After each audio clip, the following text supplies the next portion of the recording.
Alors, messieurs, dames, bonsoir à notre, j'ai pas compté, je crois que c'est la troisième ou la quatrième conférence du cycle de conférences en lien avec l'exposition La Révolution de 1974 des rues de Lisbonne au Luxembourg. Je suis très heureux de vous accueillir aujourd'hui si nombreux ce soir malgré le beau temps, mais bon, il fera encore chaud après la conférence, vous pourrez toujours aller boire un verre encore après. C'est l'avantage des longues journées de la fin du mois de juin.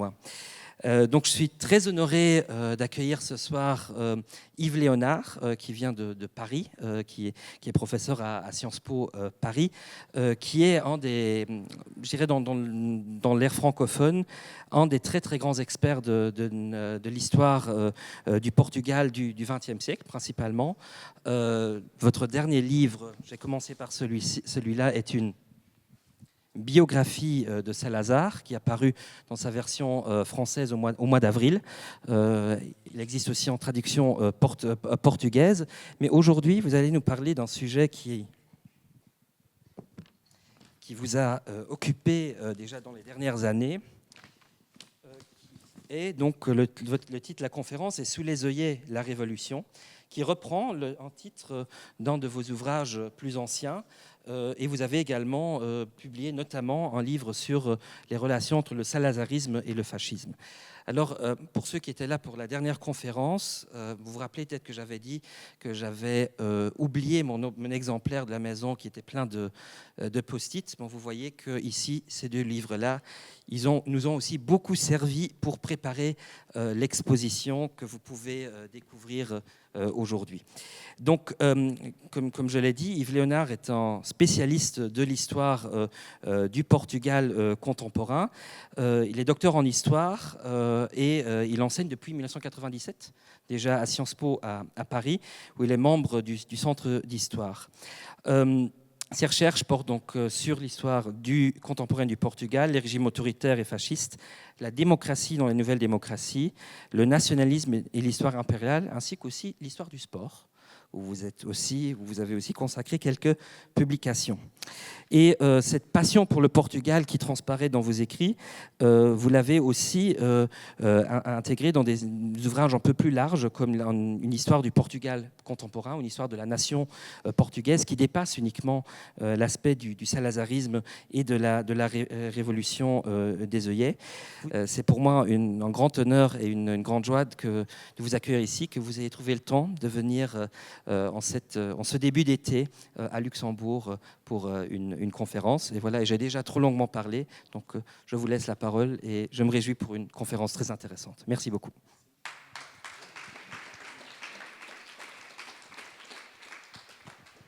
Bien, écoutez, merci et merci de l'invitation. Très heureux d'être parmi vous, de ce chaleureux accueil ici au Musée national d'art et d'histoire. C'est un vrai plaisir. J'ai traversé la ville tout à l'heure à pied pour me rendre ici au musée, donc c'était absolument superbe. Il fait un temps magnifique. Alors évidemment, pour la conférence, c'est une concurrence tout à fait déloyale, mais merci à vous d'être venus nombreux ici. C'est un plaisir. Je termine un long cycle, effectivement, amorcé il y a quelques mois déjà, au début de ce semestre, sur la Révolution des œillets, le 25 avril, et je suis très heureux de le terminer ici, puisqu'après il va y avoir la coupure estivale, et je vais ralentir le rythme, parce que là c'est vrai qu'il y a eu beaucoup de sollicitations, et c'est tant mieux, parce que finalement on ne parle pas tant que ça du Portugal, habituellement, sauf à travers un certain nombre de stéréotypes, de clichés ou d'événements sportifs.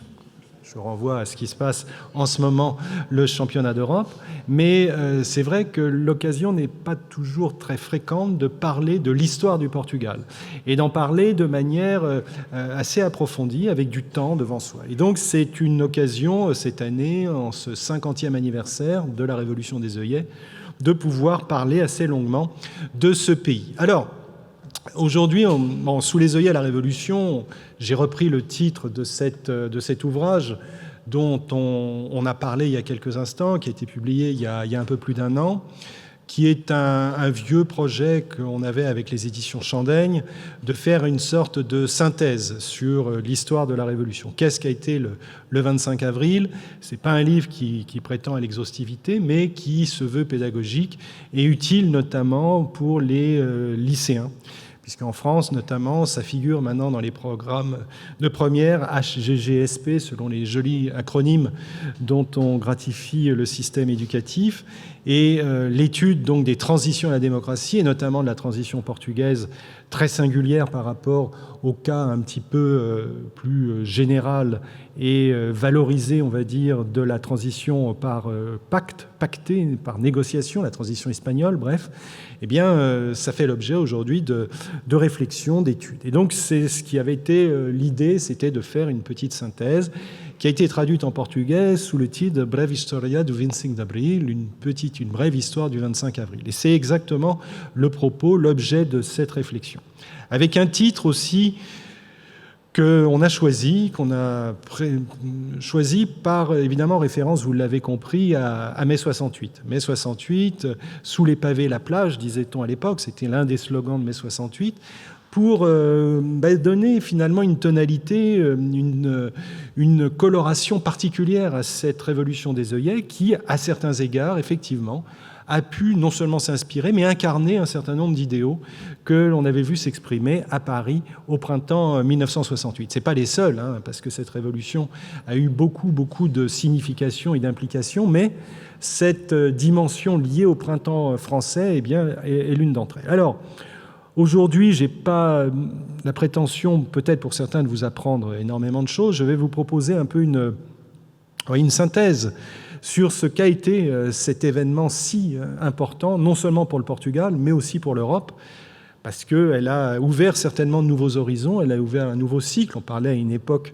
de ce qu'on qualifiait comme une troisième vague de démocratisation, The Third Wave, pour reprendre le titre d'un ouvrage d'un politologue nord-américain, Samuel Huntington, qui avait publié The Third Wave au début des années 1990, où il disait que la révolution des œillets avait ouvert un troisième cycle de démocratisation dans le monde. Il disait ça a commencé le jeudi 25 avril 1974 à Lisbonne. Et donc, pour mieux d'ailleurs un peu dénigrer et relativiser la portée de cet événement. Mais peu importe, c'était l'ouverture d'un cycle. Et c'est vrai que cette révolution, elle nous parle encore beaucoup. Elle est riche de sens, de signification. Et c'est peut-être pour ça aussi, au-delà de la communauté des Portugais, qu'elle intéresse énormément encore dans le monde. C'est-à-dire qu'elle a une résonance forte. Elle nous dit des choses. Elle nous dit des choses non seulement sur le mouvement social, sur le cycle politique, l'histoire politique, mais elle nous dit tout simplement des choses, des espoirs au pluriel, sur le temps présent, sur ce rêve absolument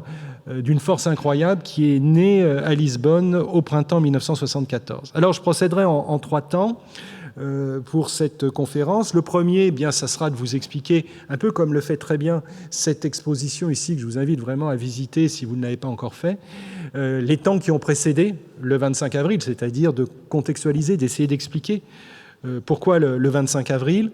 Dans un deuxième temps, de vous dire ce qu'a été le 25 avril, à la fois journée du 25 avril et parce que c'est souvent le cas, on parle du 25 avril comme une date référence, le jeudi 25 avril, ce coup d'État qui devient révolution ce jour-là, mais aussi comme début d'un processus, certains l'appelleront le processus révolutionnaire en cours, quelquefois mieux pour le dénigrer et le dévaloriser, mais bon, ce processus révolutionnaire est très très important et c'est ce que j'essaierai de vous montrer dans la deuxième partie. Et puis enfin, dans un troisième temps un peu conclusif, on essaiera de réfléchir ensemble, et je répondrai à vos questions ensuite, de réfléchir ensemble à ce rapport, comment commémorer ce 25 avril, quels ont été les cycles, comment aujourd'hui le 25 avril est-il perçu, vécu, célébré au Portugal notamment. Alors, donc là, entrons tout de suite dans le vif du sujet. J'ai repris d'ailleurs certains intitulés de mon livre, de ce petit livre là, Sous les œillets de la Révolution, en disant dans la première partie, oui, c'est un matin qui vient de loin. Un matin qui vient de loin parce que, effectivement, si le 25 avril étonne par sa soudaineté, c'est-à-dire qu'en une journée, une dictature vieille de 48 ans est renversée, Donc unité de temps, unité de lieu et unité d'action, selon les règles classiques de la tragédie, mais sans effusion de sang, ou presque. Eh bien, il faut essayer de replacer dans le temps long cet événement si singulier qui détonne d'un seul coup, qui fait l'effet d'un coup de pistolet dans un concert, aurait dit Stendhal, quand il qualifiait les événements politiques, il disait c'est un coup de... Parler de politique dans un roman, c'est comme un coup de pistolet dans un concert. C'est un peu cette référence-là qu'on va avoir en tête pour comprendre les temps qui ont précédé le 25 avril. Alors, je ne vais pas être trop long non plus, parce que ce n'est pas le cœur du sujet, mais je ne sais pas aussi votre niveau de connaissance aux uns et aux autres. Peut-être que c'est de la redite, de la répétition, mais dans ce cas-là, vous me faites signe et puis j'irai encore plus vite. Mais bon, le régime salazariste s'est implanté à la fin des années 20, au tout début des années 1930, dans un contexte particulier qui était la crise, on va dire, de la démocratie libérale, une implantation très problématique depuis des années et des années, non seulement sous la monarchie constitutionnelle, mais aussi depuis l'instauration d'une république parlementaire en 1910, l'une des plus précoces en Europe, avec la France. C'était les 2 seuls pays en république avant la Grande Guerre. Et cette jeune république parlementaire, elle allait être pas mal chahutée, pas mal contestée, notamment par les milieux catholiques, parce que ceux-ci, évidemment, considéraient que c'était une république anticléricale, et qui d'ailleurs avait promu une loi de séparation de l'Église et de l'État au printemps 1911, qui lui avait attiré, évidemment, toutes les critiques des milieux catholiques. Et au sein de ce mouvement catholique, très critique à l'égard de la République libérale parlementaire, eh bien, vous avez un homme qui avait fait un peu son lit, son ascension politique au sein de ce mouvement catholique. C'était un universitaire, professeur à l'université de Coimbra, Salazar. Et c'est cet homme-là qui, en 1928, s'était vu confier le ministère des Finances parce qu'il était professeur d'économie, qu'il avait une expertise et qu'il avait promis, d'une certaine manière, de rétablir l'équilibre des comptes publics en un temps record. Ce qu'il allait faire, avec des recettes assez classiques pour l'époque, mais surtout en déroulant ensuite un programme politique. Un programme politique qu'il avait en tête et qu'il allait mettre en œuvre de manière assez méticuleuse, de manière très précautionneuse, en s'attirant les bonnes grâces des différents milieux patronaux, les milieux catholiques bien évidemment, et les militaires qui allaient finalement le choisir comme l'homme incontournable, alors qu'il n'était pas militaire, alors qu'il n'avait jamais porté l'uniforme. C'est cet homme-là qui était devenu président du Conseil en 1932 et qui avait mis en place une constitution, la constitution de l'État nouveau, au printemps 1933, privative des libertés publiques, avec un système finalement très organisé autour de sa personne, du président du Conseil, mais avec une fiction, c'est-à-dire un chef de l'État, un président de la République, qui détenait, sur le plan protocolaire, la primauté, qui était passée avant le président du Conseil, c'est-à-dire Salazar. Mais c'est lui qui véritablement tirait les ficelles. Donc tout ça allait se développer pendant des années et des années, avec une police politique très, très influente, très présente, la PIDE, devenue la PIDE en 1945, avec un système répressif, une justice aux ordres, la justice nulle part et la police partout, disait-on. Eh bien, c'est ce système répressif, avec une colonne vertébrale très réactionnaire, très traditionnaliste, avec une pensée très contre-révolutionnaire d'hostilité à la démocratie libérale, que Salazar allait tisser sa toile, s'imposer, survivre à la Seconde Guerre mondiale, passer l'épreuve de la Seconde Guerre mondiale, non sans habileté de sa part, avec évidemment comme argument principal à la sortie de cette Seconde Guerre mondiale, eh bien, la guerre froide qui allait faire du Portugal un allié incontournable pour les Occidentaux, l'Alliance Atlantique, signée en 1949, le traité de l'Alliance Atlantique, eh bien, faisait du Portugal le membre fondateur du traité de l'Atlantique et donc membre fondateur de l'OTAN. Et évidemment, pour Salazar et le régime, c'était un outil, un atout de premier plan. Mais Salazar avait plusieurs épines, plusieurs cailloux dans la chaussure, dirait-on. Et notamment, le principal caillou dans la chaussure qu'il avait, c'était la question coloniale, on va le voir. Parce que la question coloniale était véritablement centrale dans ce nationalisme non expansionniste que Salazar avait cherché à promouvoir depuis les années 30. Le Portugal n'est pas un petit pays, disait la propagande dans les années 30, et il n'était pas un petit pays parce qu'il détenait un empire. Il était à la tête d'un empire important. Et on va voir que c'est véritablement autour de cette question impériale, de cette question de la présence outre-mer, que le Portugal de Salazar, le régime salazariste, allait être confronté à des difficultés croissantes. Mais en 1958, là où commence notre histoire, eh bien, il y a 2 séries d'événements qui vont se télescoper, ou du moins s'épauler l'un l'autre, même s'ils n'ont pas de lien direct. 2 contestations qui vont émaner, l'un d'un militaire de haut rang, l'autre d'un ecclésiastique, d'un homme de l'Église de haut rang. L'un, c'est le général Delgado, vous voyez ici, le général Humberto Delgado, qui va entrer en rupture de ban avec le régime salazariste en 1958. Et puis l'autre, c'est l'évêque de Porto, que vous voyez ici, qui va également critiquer le régime de Salazar. Alors, l'affaire Delgado, c'est un homme qui a fait sa carrière au sein du régime. Il a été même un temps le directeur de l'aviation civile. Il a créé la compagnie aérienne nationale, que vous connaissez, que vous empruntez peut-être, la TAP, en 1945.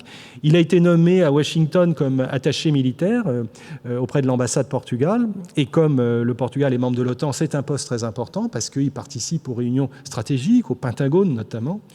Et c'est cet homme qui, en 1957, lorsqu'il revient de Washington, il a des idées très arrêtées avec le modèle américain en tête, le modèle d'Eisenhower, un général comme lui qui fait des campagnes modernes, électorales. Et cet homme, Delgado, il a également quelques contacts dans l'opposition au régime salazariste.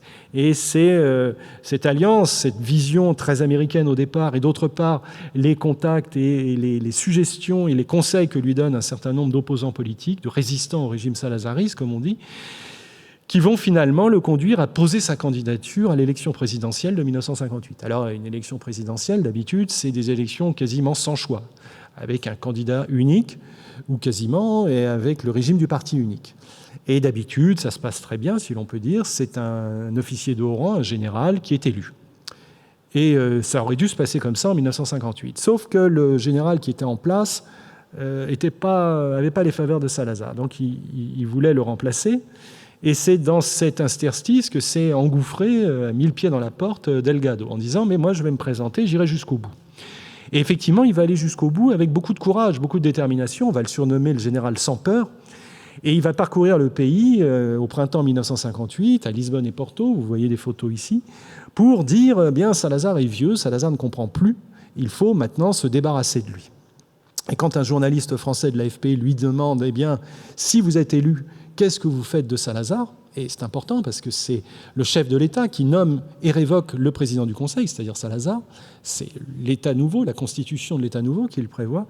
Eh bien, Delgado se tourne vers ce journaliste et lui dit « mais obviamente, évidemment, je le renvoie, je le vire, quoi. » Et donc, ça va venir aux oreilles du régime. Salazar va tomber de sa chaise symboliquement la première fois. Et à partir de là, beaucoup de choses vont se passer. C'est-à-dire que Delgado va avoir beaucoup de soucis par la suite. Il va perdre les élections, bien évidemment, élections truquées, mais il va faire près de 25%.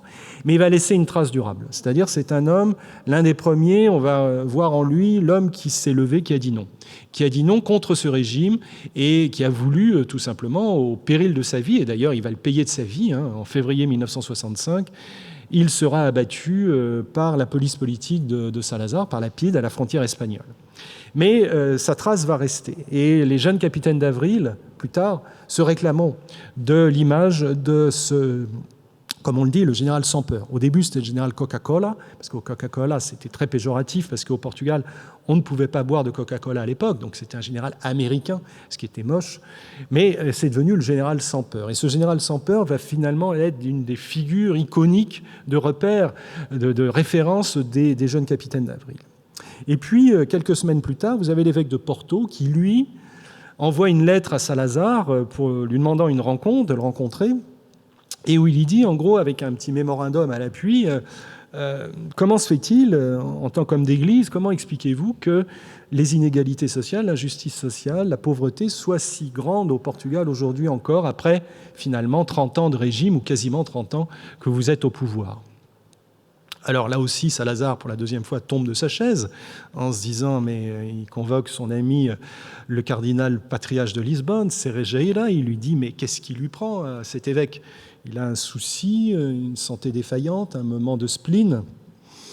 Et finalement, non, cet évêque est assez cohérent et il ne sera pas reçu par Salazar. Et le régime va évidemment s'évertuer à lui trouver une porte de sortie. La porte de sortie, c'est avec le Saint-Siège qu'ils vont le négocier finalement au moment de la mort de Pie XII, le pape de Fatima, l'ami du régime de Salazar, et remplacé par Jean XXIII. Et c'est au moment donc, du passage de relais que l'évêque de Porto va être rappelé à Rome pour réfléchir au sens de la vie et à l'intérêt de résider ailleurs qu'au Portugal. Mais c'était pour 3 mois. Sauf que le stage d'études, le séjour d'études de 3 mois s'est transformé en 10 ans d'exil. Il ne rentrera qu'en 1969 au Portugal. Et donc ça, ce sont 2 signaux forts qui sont envoyés, émanant de deux personnalités, émanant de 2 des 3 piliers du régime. Les 3 piliers du régime, c'est l'armée, la hiérarchie catholique et le patronat. Et là, 2 des piliers commencent à donner des signes de contestation. Et donc, ce sont des traces profondes qui vont rester et qui vont essaimer, parcourir toutes les années 1960. Alors, je vais accélérer un petit peu. L'année 1961, pour Salazar, va être qualifiée d'année horrible parce que, effectivement, outre un certain nombre d'événements, comme l'arraisonnement du paquebot Santa Maria, où il y a derrière l'ombre portée du général Delgado et puis d'un opposant farouche au régime, enfin devenu un opposant au régime, Henrique Galvan, eh bien, vous avez une succession de crises qui montrent que le régime, que Salazar est extrêmement contesté. Par ordre chronologique, c'est d'abord le début des guerres coloniales. Je vous ai dit tout à l'heure, ça va devenir le point central de toute cette question relative au régime salazariste, à ses faiblesses. C'est la question de l'outre-mer. La question de l'outre-mer est centrale pour le régime. C'est au cœur du dispositif. L'acte colonial de 1930 a été intégré à la Constitution et il dit qu'il est de l'essence organique du Portugal de posséder, d'être présent outre-mer. C'est-à-dire que c'est l'essence du Portugal. Le Portugal, sans ses colonies, sans l'outre-mer, ne peut vivre. Et c'est cette fiction, c'est cette idée que le régime salazariste va chercher à défendre bec et ongle. Et en 1961, lorsqu'éclatent les premiers troubles en Angola, en février-mars 1961, la réaction de Salazar va être extrêmement brutale en disant « nous allons agir massivement, en force, et nous ne négocierons pas. Nous ne transigerons pas. » Alors il y a un ministre, son ministre de la Défense, qui n'est pas tout à fait sur cette ligne, qui va tenter un coup d'État, qui va échouer, le général Botelho Muniz, qui va être abrilada, on appelle au Portugal, toujours en avril, il se passe toujours beaucoup de choses en avril au Portugal. Et donc ce général va être limogé, remplacé tout simplement par Salazar, qui va devenir ministre de la Défense. Il en a l'habitude, quand il veut s'occuper d'un thème, d'un portefeuille ministériel, il le prend. Comme ça, il l'a fait aux affaires étrangères pendant la Seconde Guerre mondiale, etc. Donc exit cet homme ce général qui était proche des milieux, qui en sous-main, il y avait l'administration Kennedy qui venait d'être mise en place, qui poussait en ce sens, critique à l'égard de la vision du régime salazariste vis-à-vis de l'outre-mer. Mais Salazar ne négocie pas. Et la fin de l'année 1961 est marquée par une terrible désillusion pour Salazar. C'est au milieu, là, c'est l'affaire de Goa. L'affaire de Goa qui est véritablement l'un des premiers grands coups de semonce pour le régime. C'est-à-dire que Goa, c'est l'héritage du passé de l'expansion maritime. C'est là que tout a commencé. Vasco de Gama, à la fin du XVe siècle, arrive en Inde en 1498 et on va installer la capitale de l'État portugais de l'Inde à Goa en 1510 avec un archevêché, la dimension donc missionnaire qui est liée à tout ça. Eh bien, fin 1961, en décembre 1961, Nehru, le Premier ministre indien, dit il y en a assez. Ça fait des années que ça dure, cette histoire. J'ai demandé au Portugal, j'ai demandé à Salazar de se mettre dans les clous. Portugal, le Goa est à nous, et ce n'est pas portugais. Il ne veut rien entendre. Alors, les Britanniques sont un peu ennuyés parce que c'est l'allié du Portugal traditionnel depuis le Moyen-Âge, mais en même temps, ils ont accordé l'indépendance à l'Inde, donc ils ne savent pas trop comment procéder, ils restent toujours un peu ambivalents. Et donc, les troupes de l'Union indienne envahissent Goa et les petites enclaves qui restent portugaises d'Amman et Diu. En 36 heures, l'affaire est pliée, parce que 50 000 hommes contre une garnison de 3 500 hommes, c'est très difficile.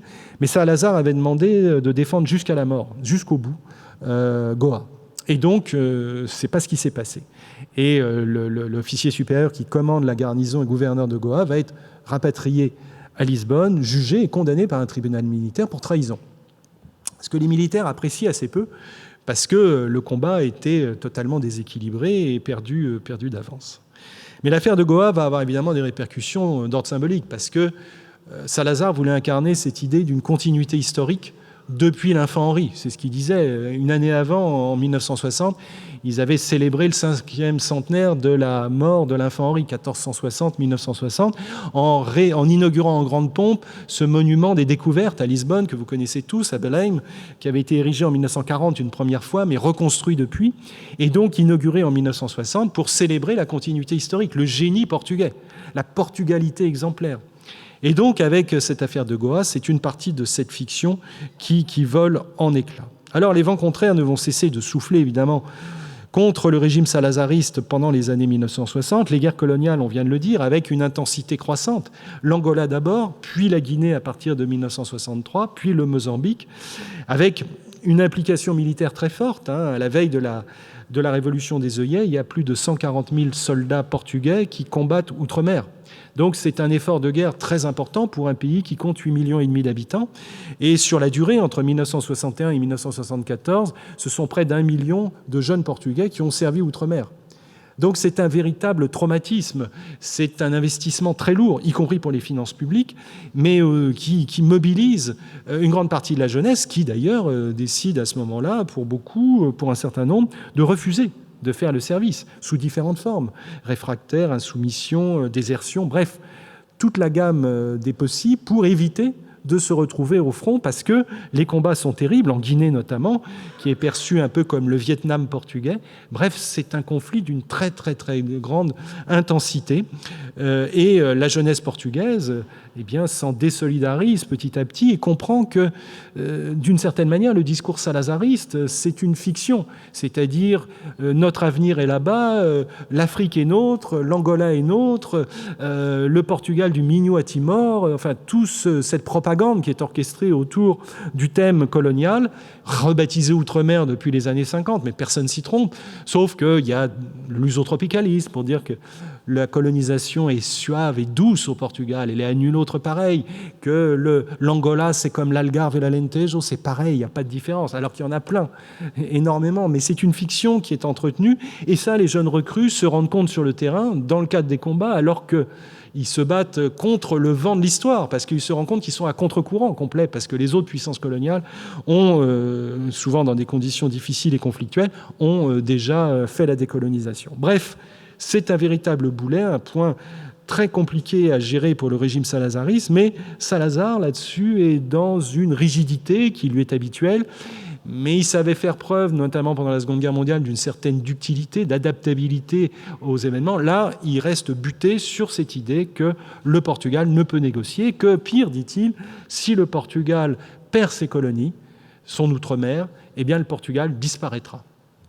Et il ajoute, à destination des Occidentaux, et faites très attention, car si nous chutons, si nous perdons outre-mer, c'est le communisme qui sera présent en Afrique partout, et même en péninsule ibérique. Donc, dans le cadre de la guerre froide, l'Alliance Atlantique, je reviens à ses fondamentaux, c'est un message très fort qui est adressé aux puissances occidentales, et l'administration américaine, notamment, après l'expérience Kennedy, va infléchir sa position et finalement aider, dans le cadre de l'OTAN notamment, aider le Portugal à se défendre outre-mer, avec beaucoup de moyens, et notamment sous l'administration Nixon.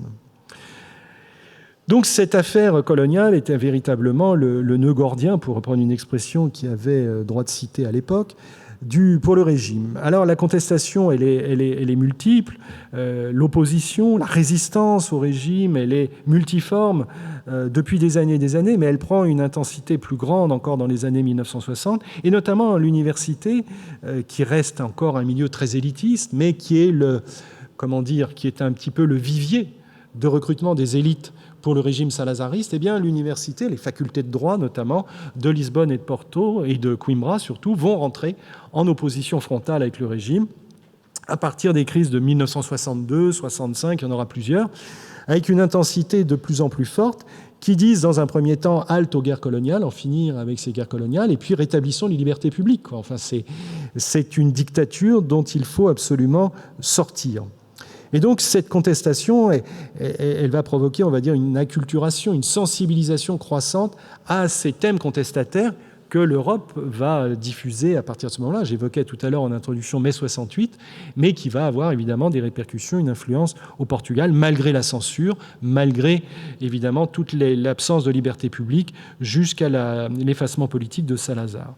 Alors, les questions évidemment centrales, ce sont celles de l'immigration, qui est massive, nourrie pour partie par cette question des militaires, enfin du service militaire, dont la durée passe à 4 ans en 1968, immigration de la pauvreté, mais immigration également politique, et qui se fait de plus en plus à destination non plus traditionnellement du Brésil, mais de l'Europe occidentale et ici au Luxembourg, ici en France, en Belgique, en Allemagne fédérale, eh bien, des dizaines de milliers de jeunes Portugais essayent de trouver des conditions de vie meilleures, des conditions de travail meilleures et d'échapper pour beaucoup au service militaire, à la conscription.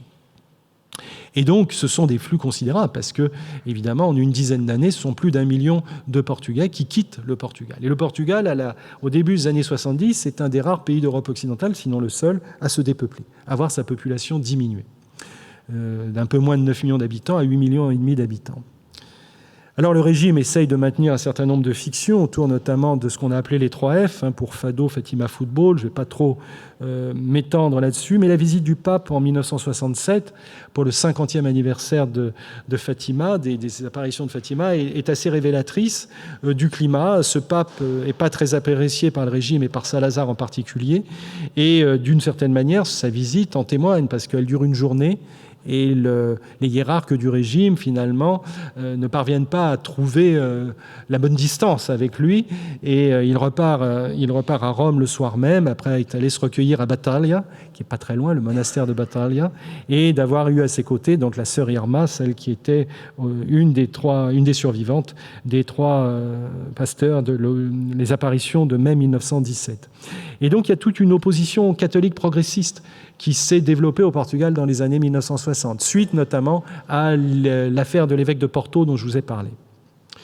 Alors, Salazar va chuter de sa chaise, véritablement, va tomber de sa chaise à l'été 1968, dans le fort d'Estoril, où il prend ses vacances comme tous les étés.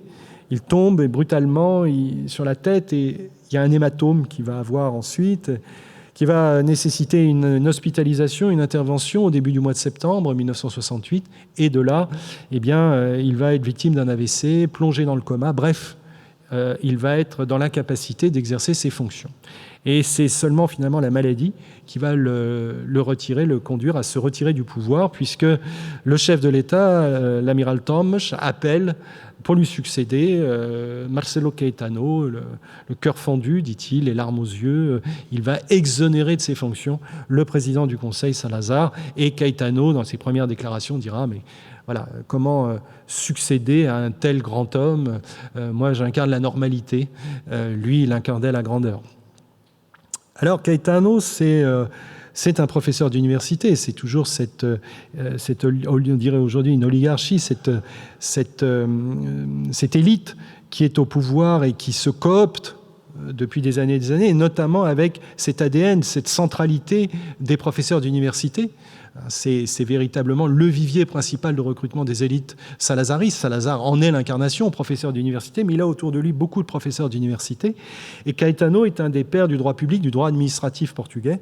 Et il est devenu en 1962 le recteur de l'université, jusqu'en 1962, le recteur de l'université de Lisbonne, un peu plus libéral, disait-on, tout ça parce qu'il a simplement demandé à ne pas réprimer avec trop de violence les manifestations étudiantes de 1962 dont je vous ai parlé. Mais enfin, l'homme a été biberonné, élevé dans le régime, au sein du régime salazariste. Il a été le directeur de la Mocidade portugaise, il a été ministre des colonies, ministre de la présidence jusqu'en 1958. C'est un hiérarque du régime auquel simplement on prête quelques intentions un peu plus libérales. Et on dit tout simplement, certains l'écriront même comme Mario Soares, et dira, mais finalement, beaucoup se disaient au Portugal, c'est un Salazar qui sourit un peu. Et effectivement, il va multiplier les interventions de ce type à la télévision. Salazar, à la télévision, était pour le moins très mal à l'aise, lisait toujours ses textes de manière très, très mécanique. Caetano fera des apparitions, les conversations en famille, comme on dit, à la RTP, où il s'adresse avec un prompteur et il explique sa politique au bon peuple, avec voilà, cette mise en scène assez régulière. Il y aura 17 ou 18 émissions de ce type jusqu'au printemps 1974, la dernière étant fin mars 1974. Mais Caetano va se révéler dans l'incapacité finalement de promouvoir ce qu'il appelle lui-même une évolution dans la continuité, c'est-à-dire une forme de libéralisation timide du régime avec une atténuation de la censure. Il rebaptise la police politique la Direction générale de la sûreté et de la sécurité, la DGS, mais ça ne change pas grand-chose sur le fond. Il dit aussi que des élections vont être organisées, elles le seront, avec la volonté de promouvoir une forme d'aile libérale au sein du régime, autrement dit de faire changer un tout petit peu le régime, mais à la marge, de manière tout à fait superficielle. Certains se prêteront à l'exercice avec plus ou moins de sincérité et prendront la mesure assez rapidement des limites de l'exercice, parce que fin 1969, début 1970, le printemps marcelliste a tourné court. Il a tourné court pour plein de raisons. D'abord parce que Caetano lui-même est un homme assez irrésolu. D'autre part, les hiérarques, les durs du régime, ceux qui entourent l'amiral Thomas, ne veulent en rien changer quoi que ce soit au régime et continuer la guerre coûte que coûte outre-mer, parce que c'est le testament de Salazar. Et Salazar décède à l'été 1970. Donc la question qui se pose et que finalement Caetano ne parviendra pas à résoudre, entre autres, c'est comment institutionnaliser l'État nouveau, l'État nouveau, sans Salazar. Un régime construit par et pour Salazar sans celui qui a été finalement sa figure de référence, sa figure de proue. Et il va échouer dans cette mission, en quelque sorte, pour les raisons qu'on vient d'évoquer, parce que d'une certaine manière, le régime n'était pas modifiable de l'intérieur, ne pouvait être véritablement changé sur le fond par sa construction même. Ensuite, parce qu'il y avait cette question coloniale qui était absolument centrale et qui faisait que tout type de négociation était inenvisageable. Caetano donnera des signaux, notamment avec Spinola, qui est le commandant en chef en Guinée, qui lui donne depuis 1968, et qui lui donne des indications en disant mais on va pas y arriver, on va pas y arriver en Guinée. Cette affaire va tourner mal, et d'une certaine manière, évitez-nous le déshonneur de la capitulation, quoi. Donc il quitte le commandement en chef en Guinée en 1973. La Guinée, c'est véritablement le Vietnam du Portugal, c'est-à-dire c'est le point qui est perdu. C'est une guérilla effroyable pour les troupes portugaises, avec les troupes du PAIGC, Amilcar Cabral, qui sont très très organisées, à tel point qu'en septembre 1973, eh bien, la Guinée portugaise autoproclame son indépendance en septembre 1973, montrant par là même à quel point cette question de coloniale est absolument insoluble et devient véritablement un bourbier, une impasse pour le régime de Caetano, pour le régime portugais. Mais pour autant, celui-ci reste campé sur un certain nombre de certitudes, considérant qu'au Mozambique, les choses se sont dégradées depuis 1970, mais sont encore tenables malgré la mainmise et l'influence soviétique de plus en plus grande via le Frelimo. Et puis en Angola, le Brésil en Afrique, le joyau de l'Empire, de l'ancien Empire, il faut absolument conserver la situation coûte que coûte. Et pourtant, non seulement dans les colonies, les oppositions sont de plus en plus fortes, les massacres auxquels se livre l'armée portugaise effroyables, au Mozambique en 1972, qui défraient l'actualité internationale. Enfin, tout ça est pointé du doigt. Les organismes internationaux, l'ONU en tête, pointent du doigt le système colonial, l'archaïsme du système colonial portugais. Et puis, évidemment, en Europe, un certain nombre d'exilés célèbres se déploient pour essayer de trouver des solutions politiques à cette crise de régime. Notamment en France, Mário Soares, qui publie, où il est exilé depuis 1970, qui publie ce livre qui a eu un grand succès, Le Portugal bâillonné, qui est un réquisitoire en règle contre le régime salazariste, et qui tisse un réseau aussi en Europe de relations avec un certain nombre d'amis, dont cette lettre que vous voyez ici, que François Mitterrand lui adresse. Également, il tisse des liens très forts avec le SPD allemand. Et donc, vous voyez le Parti socialiste qui est refondé en Allemagne en avril 1973. Dans la clandestinité, le parti le plus organisé au Portugal, c'est le Parti communiste, dont le chef, le leader, Álvaro Cunhal, a réussi à s'évader d'une prison à Péniche en 1960, où il a été incarcéré 10 ans. Je vous invite à visiter la forteresse-prison de Péniche qui a été reconfigurée en musée de la Résistance et dont les portes, l'inauguration a eu lieu il y a quelques semaines, le 27 avril dernier. Vous verrez comment la réalité de ce système carcéral et oppressif au Portugal.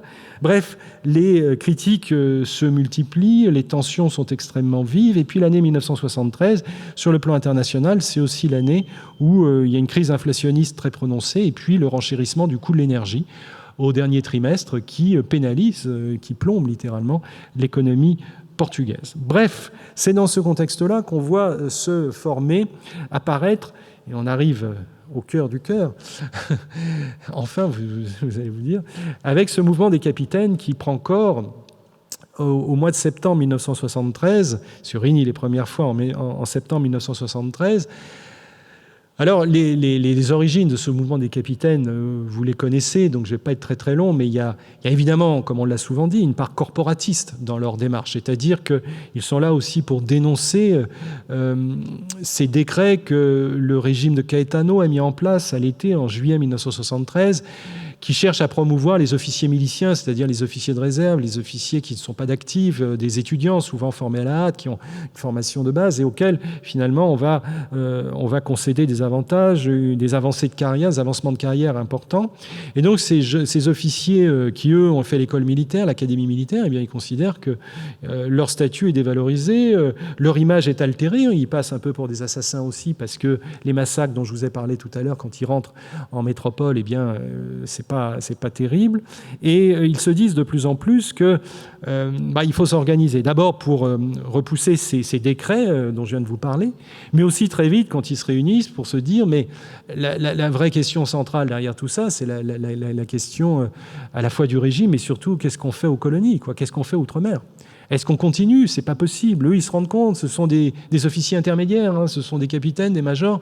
Ils sont au contact des compagnies, ils commandent les troupes au terrain, sur le terrain. Et ce que je vous ai dit tout à l'heure, ils se rendent compte que les troupes, le moral n'est pas très bon, c'est le moins qu'on puisse dire, qu'ils se rendent compte que le discours que le régime leur vend, leur survend, eh bien, ne fonctionne plus.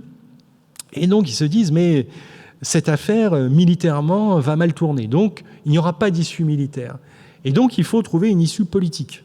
Alors, l'issue politique, très vite, l'idée va germer, enfin très vite, au cœur de l'hiver, l'idée va germer, 73, que la seule solution qui s'offre, c'est, puisque le régime a eu plusieurs années pour trouver des solutions politiques, négocier, comment, avec qui, etc. Alors, il y a eu des ébauches, hein, des tentatives plus ou moins à droite, Spinola avec Sédar Senghor, etc. Mais ça n'a jamais abouti. Donc, ils se disent, puisqu'ils ont eu le temps et qu'ils ne sont pas arrivés, la seule solution, c'est de renverser le régime.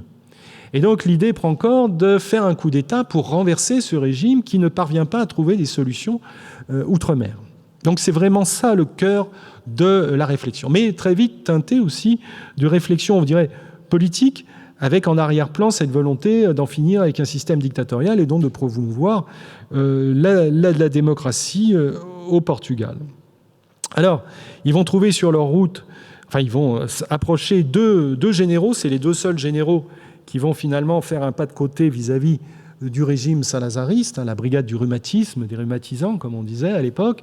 Eh bien, ces deux généraux, ce n'est pas les moindres, c'est le chef d'état-major et le chef d'état-major adjoint de l'armée portugaise qui vont être approchés, le général Costa Gomes, surtout, qui a les faveurs du mouvement des capitaines, qui a commandé en Angola, qui est un hiérarque du régime, mais auquel on prête un certain nombre une vision un peu plus souple, voire libérale, sur un certain nombre de sujets. Bref, il se rapproche de lui, et puis de son second, le général Spinola, dont on va reparler, le général au monocle, que vous connaissez tous. Et ce général Spinola, lui, il publie en février 1974 un livre qui a un grand retentissement, qui s'appelle « Le Portugal et son avenir », et dans lequel il écrit une phrase qui va évidemment choquer les esprits. Il dit, ce que je viens de vous raconter, on ne trouvera pas de solution militaire. La solution ne peut pas être militaire.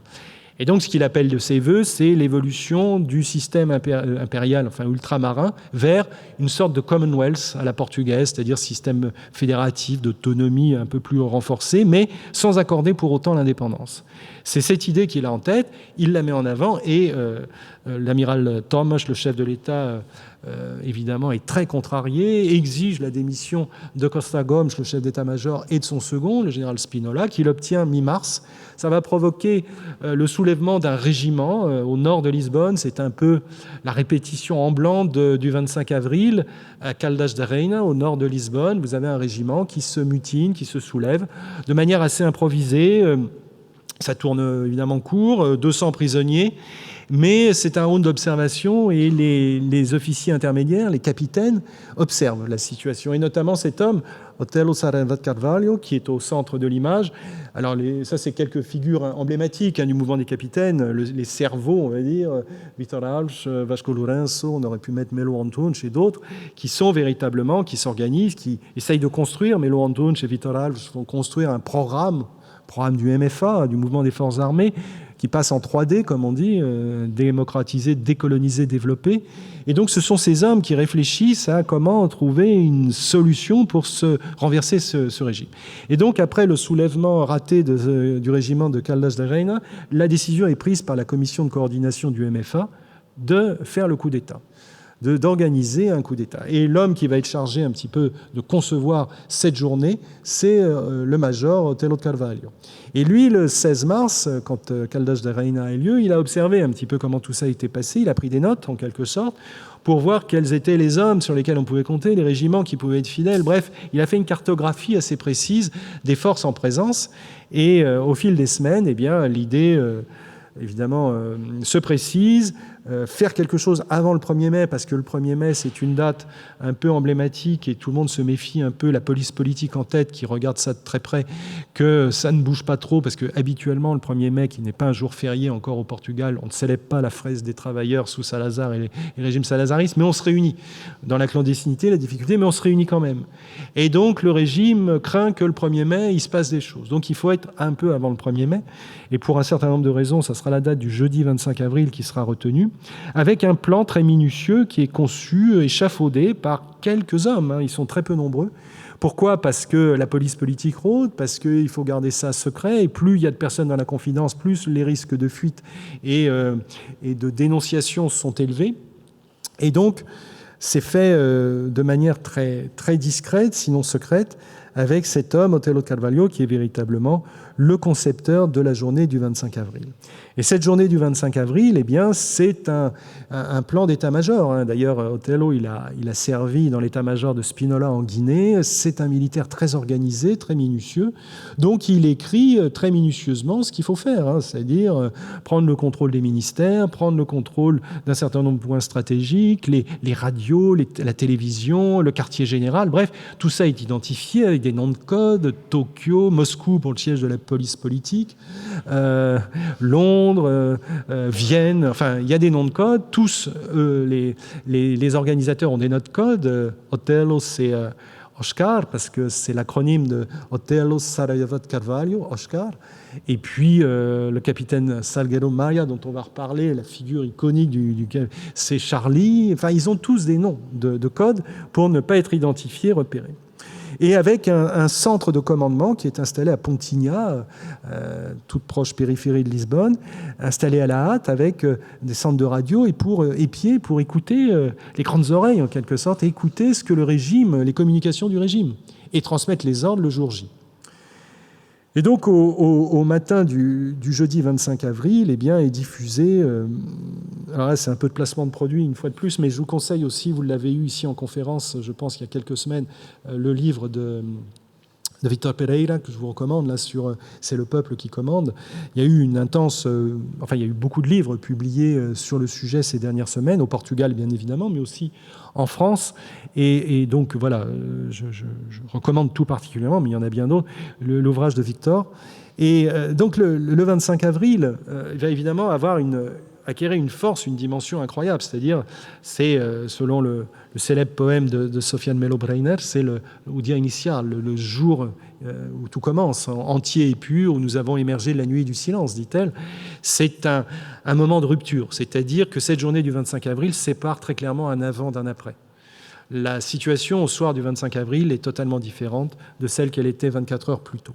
Et c'est cette singularité-là, cette soudaineté-là, qui évidemment est très, très intéressante, très forte, avec une dimension encore très présente, comme je vous le disais aujourd'hui, tout à l'heure en introduction. Alors, le déclenchement de tout ça, vous le savez, mais il faut le rappeler parce que ça fait partie de la... non pas de la légende, mais de l'image de la journée du 25 avril, c'est cette chanson, qui est une chanson contestataire, qui est diffusée à 0h20 sur les ondes de Radio Renaissance à Lisbonne.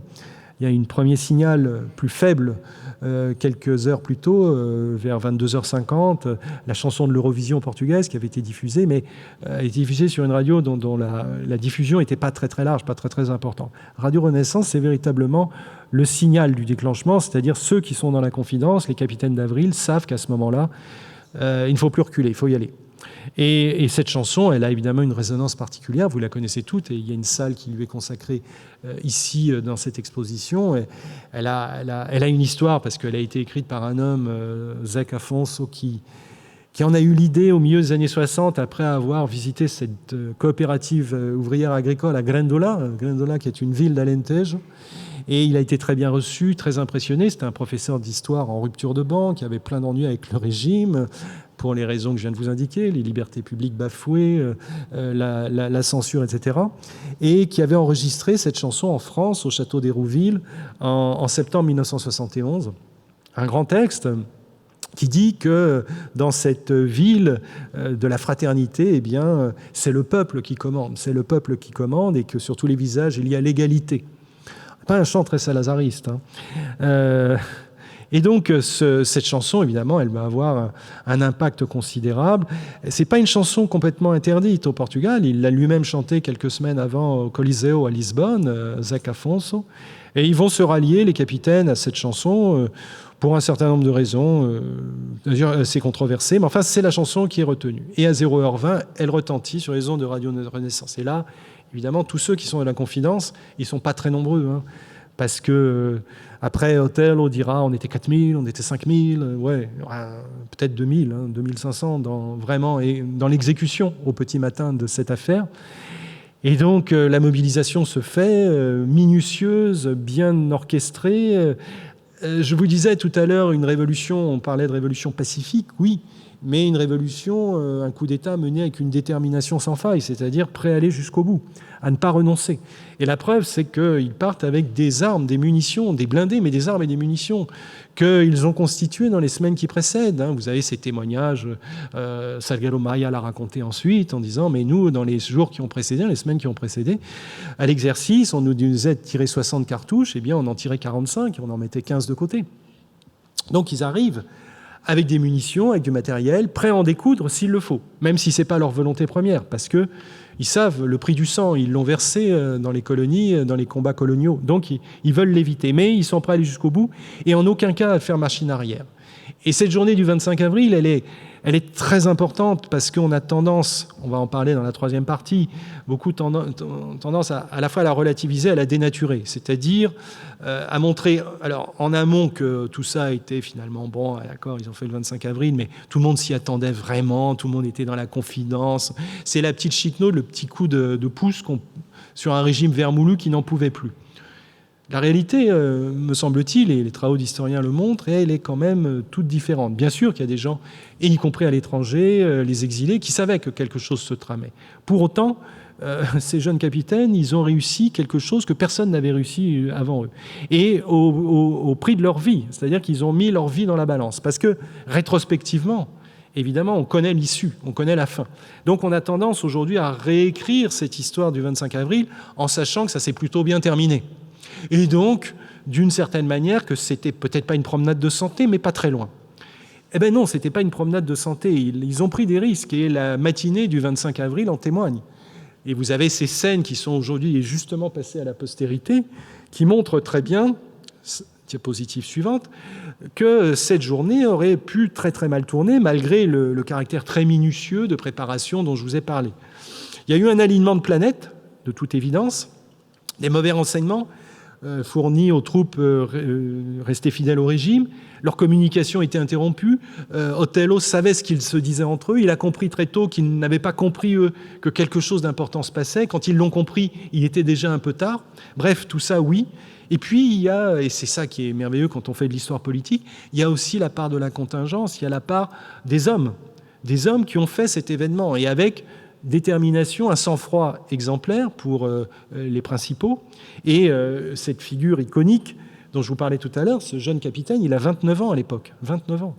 Il a combattu en Guinée et ailleurs, donc il était à la fois expérimenté, mais il est très jeune. Et on lui confie, Othello lui a confié le centre du dispositif, c'est-à-dire qu'il lui a demandé de prendre le contrôle des ministères au petit matin, au Terreiro do Passo, la place du commerce, là où se trouvent les principaux ministères. Ce qu'il va faire, et il va trouver sur son chemin, il y a l'épisode de la frégate déjà à 9h qui vient sur le bord du Tage et qui refuse de tirer finalement sur les troupes insurgées. Et puis, vers 10h, 10h30, il y a cette fameuse scène qui est passée à la postérité, que le film de Mariano Medeiros rend très bien, Les Capitaines d'Avril, que vous pouvez voir, parce que c'est vraiment, il y a toute la force, l'intensité, puis quelques photos qui en témoignent, elles ne sont pas très nombreuses, mais elles le montrent, et notamment celle qui est au milieu de la diapositive, où cet homme, Salgado Maia, se retrouve face aux blindés restés fidèles au régime. Et ces blindés, le général qui les commande, le général de brigade qui les commande, eh bien, de faire feu sur Salgado Maia. Il est seul. Alors, avec vous voyez, cette image-là, elle est entourée en blanc. Là, on le voit. Enfin, je ne sais pas si vous le voyez de loin, mais enfin, c'est cette image assez révélatrice, à la fois de l'isolement et de la détermination de cet homme, qui va au-devant de ceux qui sont prêts à lui tirer dessus. Sauf qu'ils ne vont pas lui tirer dessus, parce qu'il y a cette fraternité d'armes chez beaucoup. Ils ont combattu avec eux, ils savent la valeur de ces hommes, et donc ils vont descendre des blindés et refuser de faire feu. Mais voilà, c'est parce qu'on sait que ça s'est terminé comme ça. Maia et les autres, quelques-uns, auraient pu se faire trouver la peau à ce moment-là. Donc c'est pour ça que je remets toujours l'accent sur cette dimension, parce que sinon, on a l'impression que c'est un déroulé de succès en succès, vous voyez, c'était cousu de fil blanc en quelque sorte. Bien non. Et ce capitaine Maia et quelques autres, Salgado Maia, en sont le vibrant témoignage. Alors, la foule, vous la voyez, là, qui est dans les rues, etc., qui sait... Alors, il y a les communiqués du MFA, à l'exposition, là j'écoutais tout à l'heure, il y a plusieurs communiqués, le premier de 4h25 et ceux qui égrènent le mouvement des forces armées, pour dire aux gens, mais nous sommes en train d'agir et ne sortez pas. Ne sortez pas de chez vous, par prudence. Et les gens, beaucoup sont déjà sortis parce qu'il faut aller travailler en ville. On traverse le Tage, on traverse, et puis on arrive place du Commerce, et qu'est-ce qu'on voit ? On voit des militaires qui sont en train de prendre le contrôle du ministère, et on voit ce capitaine-là, et on regarde ce qui est en train de se passer dans la rue, en se disant, mais il prend tous les risques, et finalement, on ne les tire pas dessus. Et le communiqué du MFA commence à dire, mais voilà, nous sommes là pour rétablir la démocratie. Nous sommes là pour renverser le régime. Parce que ce n'était pas clair pour certains au début. On pouvait se dire, regardez ce qui s'était passé quelques mois auparavant au Chili avec Pinochet, en septembre 1973. Des militaires qui sont dans la rue, c'est en général pas pour rétablir la démocratie, mais plutôt pour durcir le ton. Regardez ce qui se passe hier, ce qui s'est passé hier en Bolivie, avec une insurrection, enfin un coup d'État militaire, une tentative de coup d'État militaire hier en Bolivie. Et les généraux qui font ça, en général, c'est pas tellement pour promouvoir la démocratie et pour passer un moment sympathique entre soi à jouer de la guitare et à mettre des œillettes. C'est pas ça du tout qu'ils avaient. Et donc les gens sont assez interrogatifs, se disent mais qu'est-ce qui va se passer ? Et là, ils prennent la mesure que c'est incroyable. Des officiers qui sont en train d'obtenir la reddition des forces légalistes. Et ils le voient dans la rue. Et là, évidemment, il y a, vers 10h30, 11h le matin, il y a la foule à l'unisson qui se masse d'un peu partout et qui apporte son soutien à ces soldats rebelles, finalement, ces officiers rebelles qui ont tenté le coup d'État. Et c'est à ce moment-là, comme on l'a dit, que le coup d'État, l'insurrection, devient révolution, c'est-à-dire qu'il y a une espèce d'osmose, un appui, un soutien qui est apporté par une grande partie de la population de Lisbonne qui est dans la rue et qui appelle à la fin du régime, au rétablissement des libertés publiques et qui ovationne ces jeunes officiers. Et ces jeunes officiers, parce que Maia, on lui a demandé de prendre le contrôle de la place du Carme, vous savez, où se trouve réfugié le Caetano, le président du Conseil. Otello, lui en mot de code, toujours pareil, lui a dit il faut sortir le lapin de son terrier. C'est le nom de code qu'ils ont donné à Caetano. Va le sortir de son terrier. Alors, mets-toi en route vers la caserne du Carme. Il va aller vers la caserne du Carme. Et là, c'est la scène un peu emblématique qui va baptiser en quelque sorte la Révolution. C'est ces jeunes soldats qui traversent la partie basse de la ville pour se rendre à la caserne du Carme et qui, sur leur chemin, voient ces marchands de fleurs, ces jeunes femmes qui ont des fleurs sur les bras, les œillets. Et voilà, une d'entre elles, on lui demande si elle a une cigarette. Elle dit, j'ai pas de cigarette. Céleste Cairo, elle est passée à la postérité. Et elle lui dit, mais moi j'ai des œillets. Et donc elle va remettre ses œillets. Et donc les soldats vont mettre ses œillets à leur boutonnière, au canon des fusils. Bref, la Révolution prend cette tonalité, cette image des œillets et va passer à la postérité comme étant la Révolution des œillets. En réponse à la question dont vous connaissiez la réponse, mais que vous m'auriez peut-être posée après, donc la voici. Alors, au soir du 25 avril, une fois que c'est la scène ici, vous avez Caetano qui a enfin remis sa démission, et ça n'a pas été une partie de plaisir, une partie facile, parce que c'est Salgado Maia, vous voyez ici, qui va obtenir il encercle donc la caserne, il fait tirer sur la façade de la caserne, même si aujourd'hui, quand vous allez à Lisbonne, la façade, elle est lisse, elle est propre, elle est belle, de la génière, la garde nationale républicaine, mais à l'époque, il y avait des tirs en rafale de mitraillettes, et donc la façade était criblée de balles pour faire pression sur les forces restées fidèles au régime, la génière, et sur Caetano et ses ministres qui s'étaient réfugiés à l'intérieur. Donc Maia va obtenir de pouvoir discuter avec lui, mais Caetano lui fait comprendre, avec beaucoup de morgue et de suffisance, qu'il n'est que capitaine et que cette foule qu'il voit autour, vous voyez, devant la place du Carme, eh bien, c'est la populace. Et donc, il ne faut pas que le pouvoir tombe dans la rue, dit-il. Et donc, s'il doit remettre sa démission, il se rend bien compte qu'il a perdu la partie, eh bien, il ne le fera qu'à un officier supérieur, c'est-à-dire un général pour que le pouvoir ne tombe pas dans la rue. Et donc, Salgado Maia, qui n'est jamais qu'un petit capitaine issu d'un milieu modeste, eh bien, il n'a pas le droit. Il n'a pas, parce que c'est une société encore très hiérarchisée, très à caste, eh bien, Caetano demande et obtient de pouvoir négocier directement avec l'homme au monocle qu'il connaît bien, le général Spinola, qui va arriver donc à la caserne du Carme, négocier avec lui, et vers 19h, eh bien, Caetano sort sous protection. Il l'a demandé à Maia, qui lui a dit qu'il ne lui arriverait pas de mal, et il sort donc de la caserne du Carme dans un de ses blindés, sous protection, et est exfiltré vers l'aéroport, où il prend la route d'abord de Madère, puis quelques jours plus tard du Brésil, où il mourra en exil sans être revenu, mais n'a pas avoir été jugé non plus, en 1980. Donc la journée du 25 avril, elle se termine relativement bien, réserve faite des coups de feu que tire la police politique, la PIDE, sur la foule, faisant 4 morts. Il y a aussi un inspecteur de la PIDE qui est tué, et plusieurs dizaines de blessés sur la place, pas très loin d'ailleurs du Carme, où le siège de la police politique. Alors, après, le processus dont je vous parlais tout à l'heure, auquel je ne vais pas trop m'étendre, mais je répondrai à vos questions si vous le souhaitez.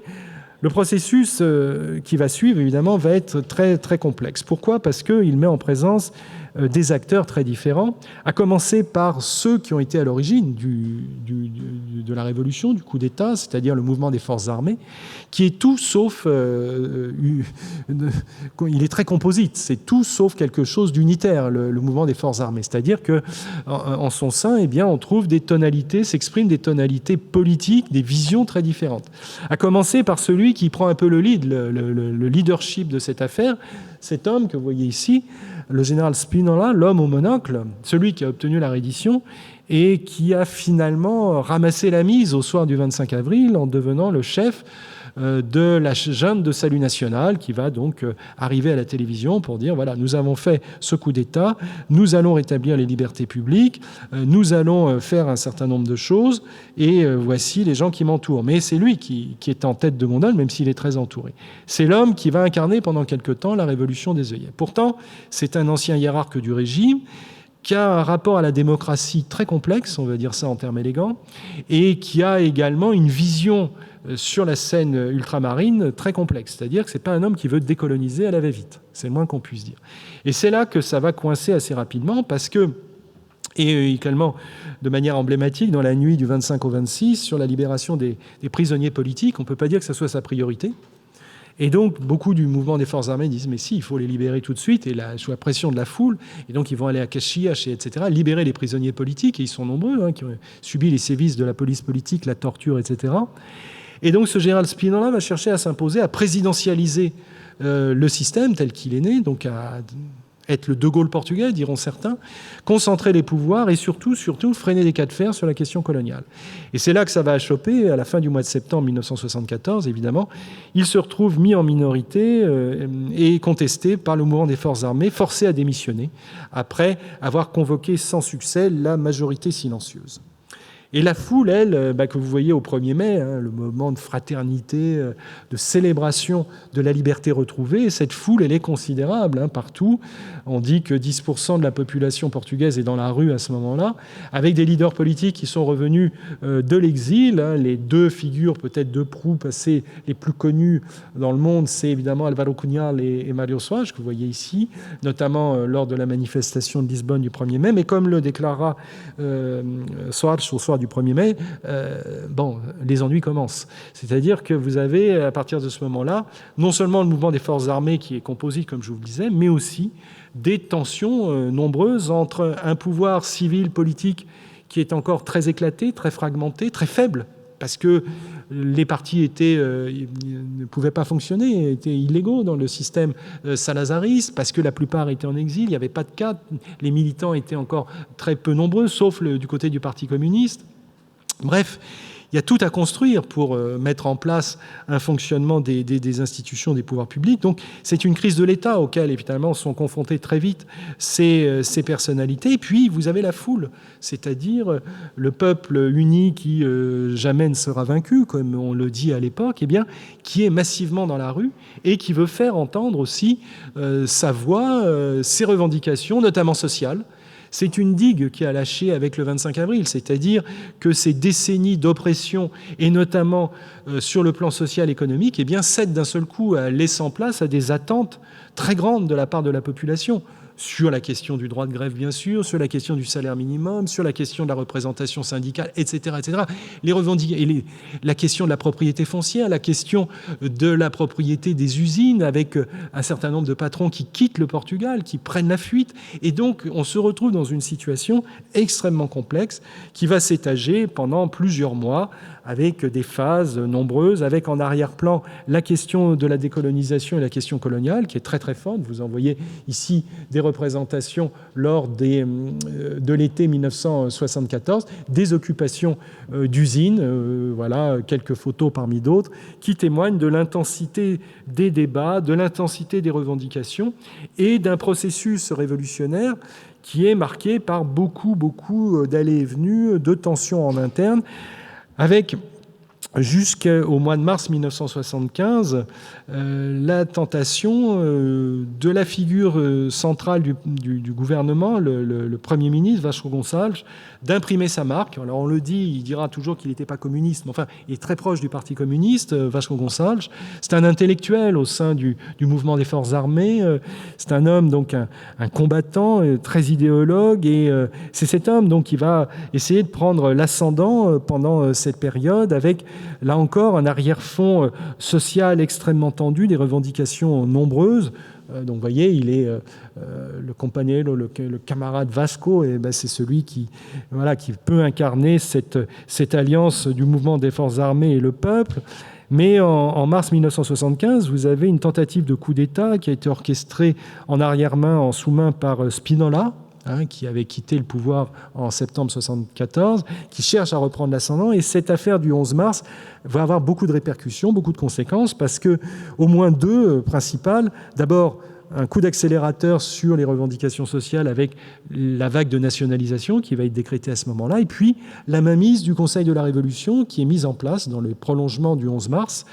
Le Conseil de la Révolution, qui est un organisme de cooptation des militaires, qui est une émanation du mouvement des forces armées, mais qui institutionnalise en quelque sorte le Conseil de la Révolution comme moteur et garant de la Révolution. Et ce Conseil de la Révolution, évidemment, va jouer un rôle majeur durant l'année 1975 en essayant, là aussi, de composer autres conséquences du 11 mars avec cette volonté de développer une forme d'électoralisme au Portugal, c'est-à-dire de faire émerger le pouvoir venu des urnes, et pas simplement de la rue ou des militaires. Et le pouvoir venu des urnes, eh bien, d'une certaine manière, va s'incarner dans le troisième temps de ce processus avec les élections qui ont lieu, les premières élections libres qui ont lieu au Portugal le 25 avril 1975. Vous en voyez l'image ici, elle est symptomatique. On fait la queue pour voter. Le taux de participation est proche de 92%. 92%, donc, je vous laisse imaginer, c'est considérable. C'est une élection à l'Assemblée constituante. Donc ce n'est pas une assemblée législative, c'est des députés qui sont là pour écrire une constitution. C'est l'objet. Et d'ailleurs, le mouvement des forces armées, le Conseil de la Révolution ne l'a accordé que sous cette forme. Il ne s'agit pas d'imaginer autre chose. Mais c'est un premier pas, un premier cap important. Et évidemment, la photographie électorale, du corps électoral qui sort de ces urnes est très importante parce que vous avez un parti qui l'emporte très largement, c'est le Parti socialiste de Mário Soares, qui fait presque 38% des voix, devançant très largement un parti centre-droit, le Parti populaire démocratique devenu PSD, et troisième seulement, et beaucoup plus loin, le Parti communiste, qui a 12,5 avec son parti satellite, disons, qui font 15-16% des voix, mais c'est très en deçà des projections que certains avaient à ce moment-là. Donc, le processus, évidemment, prend une autre tonalité parce que cette légitimité sortie des urnes, elle est revendiquée par ces partis dits modérés qui vont de plus en plus chercher à imposer leur légitimité aux forces les plus radicales, entre guillemets, du mouvement, au sein du mouvement des forces armées, et cette mainmise apparente ou supposée de ce que les Américains stigmatisent, le département d'État, la peur rouge, enfin le péril rouge au Portugal. C'est le paroxysme, la crise paroxystique de l'été 1975, où le Portugal semble en proie au bord de la guerre civile, avec les communistes qui sont prêts à partir dans le nord du pays, notamment par l'Église catholique, un mouvement de libération nationale, une armée de libération nationale où Spinola est très très actif. Bref, une tentative contre-révolutionnaire très prononcée, avec en toile de fond la menace communiste qui planerait, certainement surjouée et très exagérée, dans un contexte en plus de guerre, de détente. La conférence d'Helsinki a lieu, les accords sont signés le 1er août 1975 et mettent en place une détente, comme son nom l'indique, entre l'Est et l'Ouest. Et donc, le Parti communiste, l'Union soviétique, Brejnev en tête, cherche à tempérer les choses, notamment au Portugal. Donc, c'est pour relativiser. Et donc, cette image qui rejaillit du Portugal à l'époque, la fameuse caricature très connue, au centre de la diapositive, le Portugal, un problème difficile parce que tout le monde vient au Portugal, tous les révolutionnaires, tous ceux qui veulent, notamment à gauche, incarner, porter une certaine idée de la gauche, l'union de la gauche en France notamment, l'eurocommunisme en Italie, bref, tout le monde est à Lisbonne pour essayer de trouver la clé, de comprendre. Et donc tout le monde est au chevet devant le tableau noir où est le Portugal, le petit rectangle là qui est devenu le Portugal. Eh bien, tout le monde se pose la question et regardez les grandes figures qui sont évidemment convoquées, Lénine, Marx, Guevara, Engels, Trotsky, Mao, Fidel Castro, enfin bref, la liste, Staline, ils sont tous là. Vous avez un Français qui apparaît avec sa pipe, en petit, là, c'est Jean-Paul Sartre, qui figure de l'intellectuel, qui vient, mais ils sont nombreux, les intellectuels et les politiques français qui viennent à Lisbonne en 1975 pour, en quelque part, prendre de l'information, mais aussi prêcher la bonne parole et dire ce qu'il conviendrait de faire si tout était parfait. C'est français, toujours, de donner comme ça une tonalité, une orientation. Et puis, à côté, la seule femme, Rosa Luxembourg, et surtout, à droite de la caricature, un homme avec un petit bonnet d'âne sur la tête, c'est Henry Kissinger, le chef du département d'État, enfin le secrétaire d'État américain. Parce que Kissinger, il incarne justement aux yeux des observateurs celui qui n'a pas bien compris en gros ce qui se passe au Portugal, qui voit ça quand même d'assez loin, qui dans un premier temps a laissé entendre que le Portugal, ça serait une réplique en gros de la Russie 1917, quoi. Février, et puis à février-mars succède octobre et novembre 1917. Bref, les bolcheviks qui s'imposent aux mencheviks, quoi. C'est-à-dire il dira à Swartz, vous serez le Kerensky portugais. C'est-à-dire, vous êtes un naïf, quoi. Vous savez pas comment ça se termine, tout ça, mais c'est les bolcheviks. Donc, autrement dit, Cunhal, qui incarne les bolcheviks, évidemment, au Portugal, qui prendra la main. Bon. Après, il s'orientera vers du vaccin, c'est-à-dire, si c'est comme ça, ça va immuniser les autres pays d'Europe occidentale contre le danger communiste. Ils verront ce que c'est que le communisme en acte dans un pays proche. Donc, message direction de la France, direction de l'Italie et d'autres. Et puis, son représentant, enfin le diplomate nommé à Lisbonne au début de l'année 1975, Frank Carlucci, l'ambassadeur, aura, lui, une politique assez pragmatique, venu du Brésil, des années de plomb. Il deviendra le numéro 2 de la CIA, donc c'est l'homme de la CIA aussi, mais qui viendra avec l'idée de trouver des interlocuteurs et de trouver finalement une solution, une ligne de fuite en quelque sorte, pour éviter ce que Kissinger a peut-être eu en tête à un moment, c'est-à-dire une réplique de ce qui s'était passé au Chili. C'est-à-dire, on fait donner la garde, et puis, sous couvert, enfin, c'est la CIA qui organise quelque chose, et en Amérique du Sud, c'était devenu, en Amérique centrale, une douce habitude pour les Américains. Peut-être a-t-il eu cette idée. Carlucci a plutôt réfréné et a évidemment favorisé l'émergence de ce qui sera finalement la porte de sortie de ce processus à partir de l'automne 1975, c'est-à-dire la mainmise de ceux qu'on appellera les modérés au sein du mouvement des forces armées et des forces politiques modérées, le Parti socialiste, le Parti social-démocrate, le PSD et autres, qui vont finalement prendre l'ascendant lors de la crise du mois de novembre 1975, et notamment l'affaire du 25 novembre 1975, tentative ourdie par l'aile la plus radicale du mouvement des forces armées pour prendre l'ascendant avec un coup d'État, un parti communiste assez mystérieux, à ce moment-là assez silencieux, peut-être un piège tendu aux forces les plus radicales du mouvement des forces armées. Bref, la réplique, la reprise en main se fait à l'instigation du groupe des Neufs, du mouvement des modérés, du mouvement des forces armées, notamment de cet homme qui deviendra ensuite le premier président de la République démocratiquement élu au Portugal, le général Yanes, qui reprend la situation en main au profit de ces modérés pour s'acheminer vers la voie qui a les faveurs des Occidentaux, des Américains notamment, mais aussi des pays européens, c'est-à-dire l'émergence, c'était pas la seule solution, c'était pas la seule option qui était sur la table, l'émergence d'une démocratie libérale à l'européenne, qui va finalement advenir au printemps 1976, sous la forme d'une constitution, la constitution du 2 avril 1976, qui est portée par cette assemblée constituante, élue un an plus tôt, le 25 avril 1975, et qui prévoit, c'est une constitution ambitieuse, qui dit que le Portugal va s'acheminer vers la voie du socialisme, et qui a tout un corpus de dispositions assez sociales, une ossature, certains diront marxiste. Donc c'est une constitution qui va à la fois permettre l'émergence de cette démocratie libérale à l'occidentale, mais qui porte l'héritage aussi du processus du Conseil de la Révolution, qui est très actif, qui est un peu le gardien du temple, enfin une espèce de, je veux dire, au début, qui était le moteur et qui devient le garant de l'esprit d'Avril.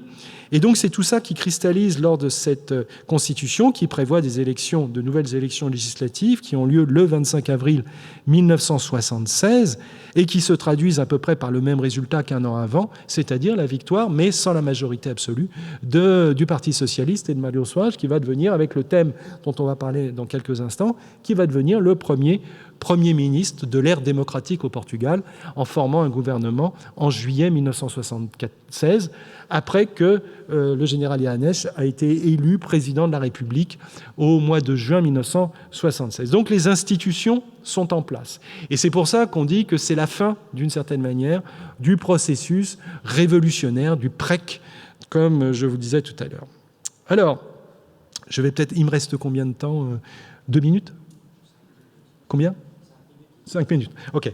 Alors, bon, la troisième vague, je vais aller très très vite. Je voulais vous en parler un peu plus longuement, mais le prolongement de tout ça, l'Europe est avec nous, disait Mário Soares, la volonté de consolider cette jeune démocratie par un choix qui va être un choix résolu en direction de l'Europe.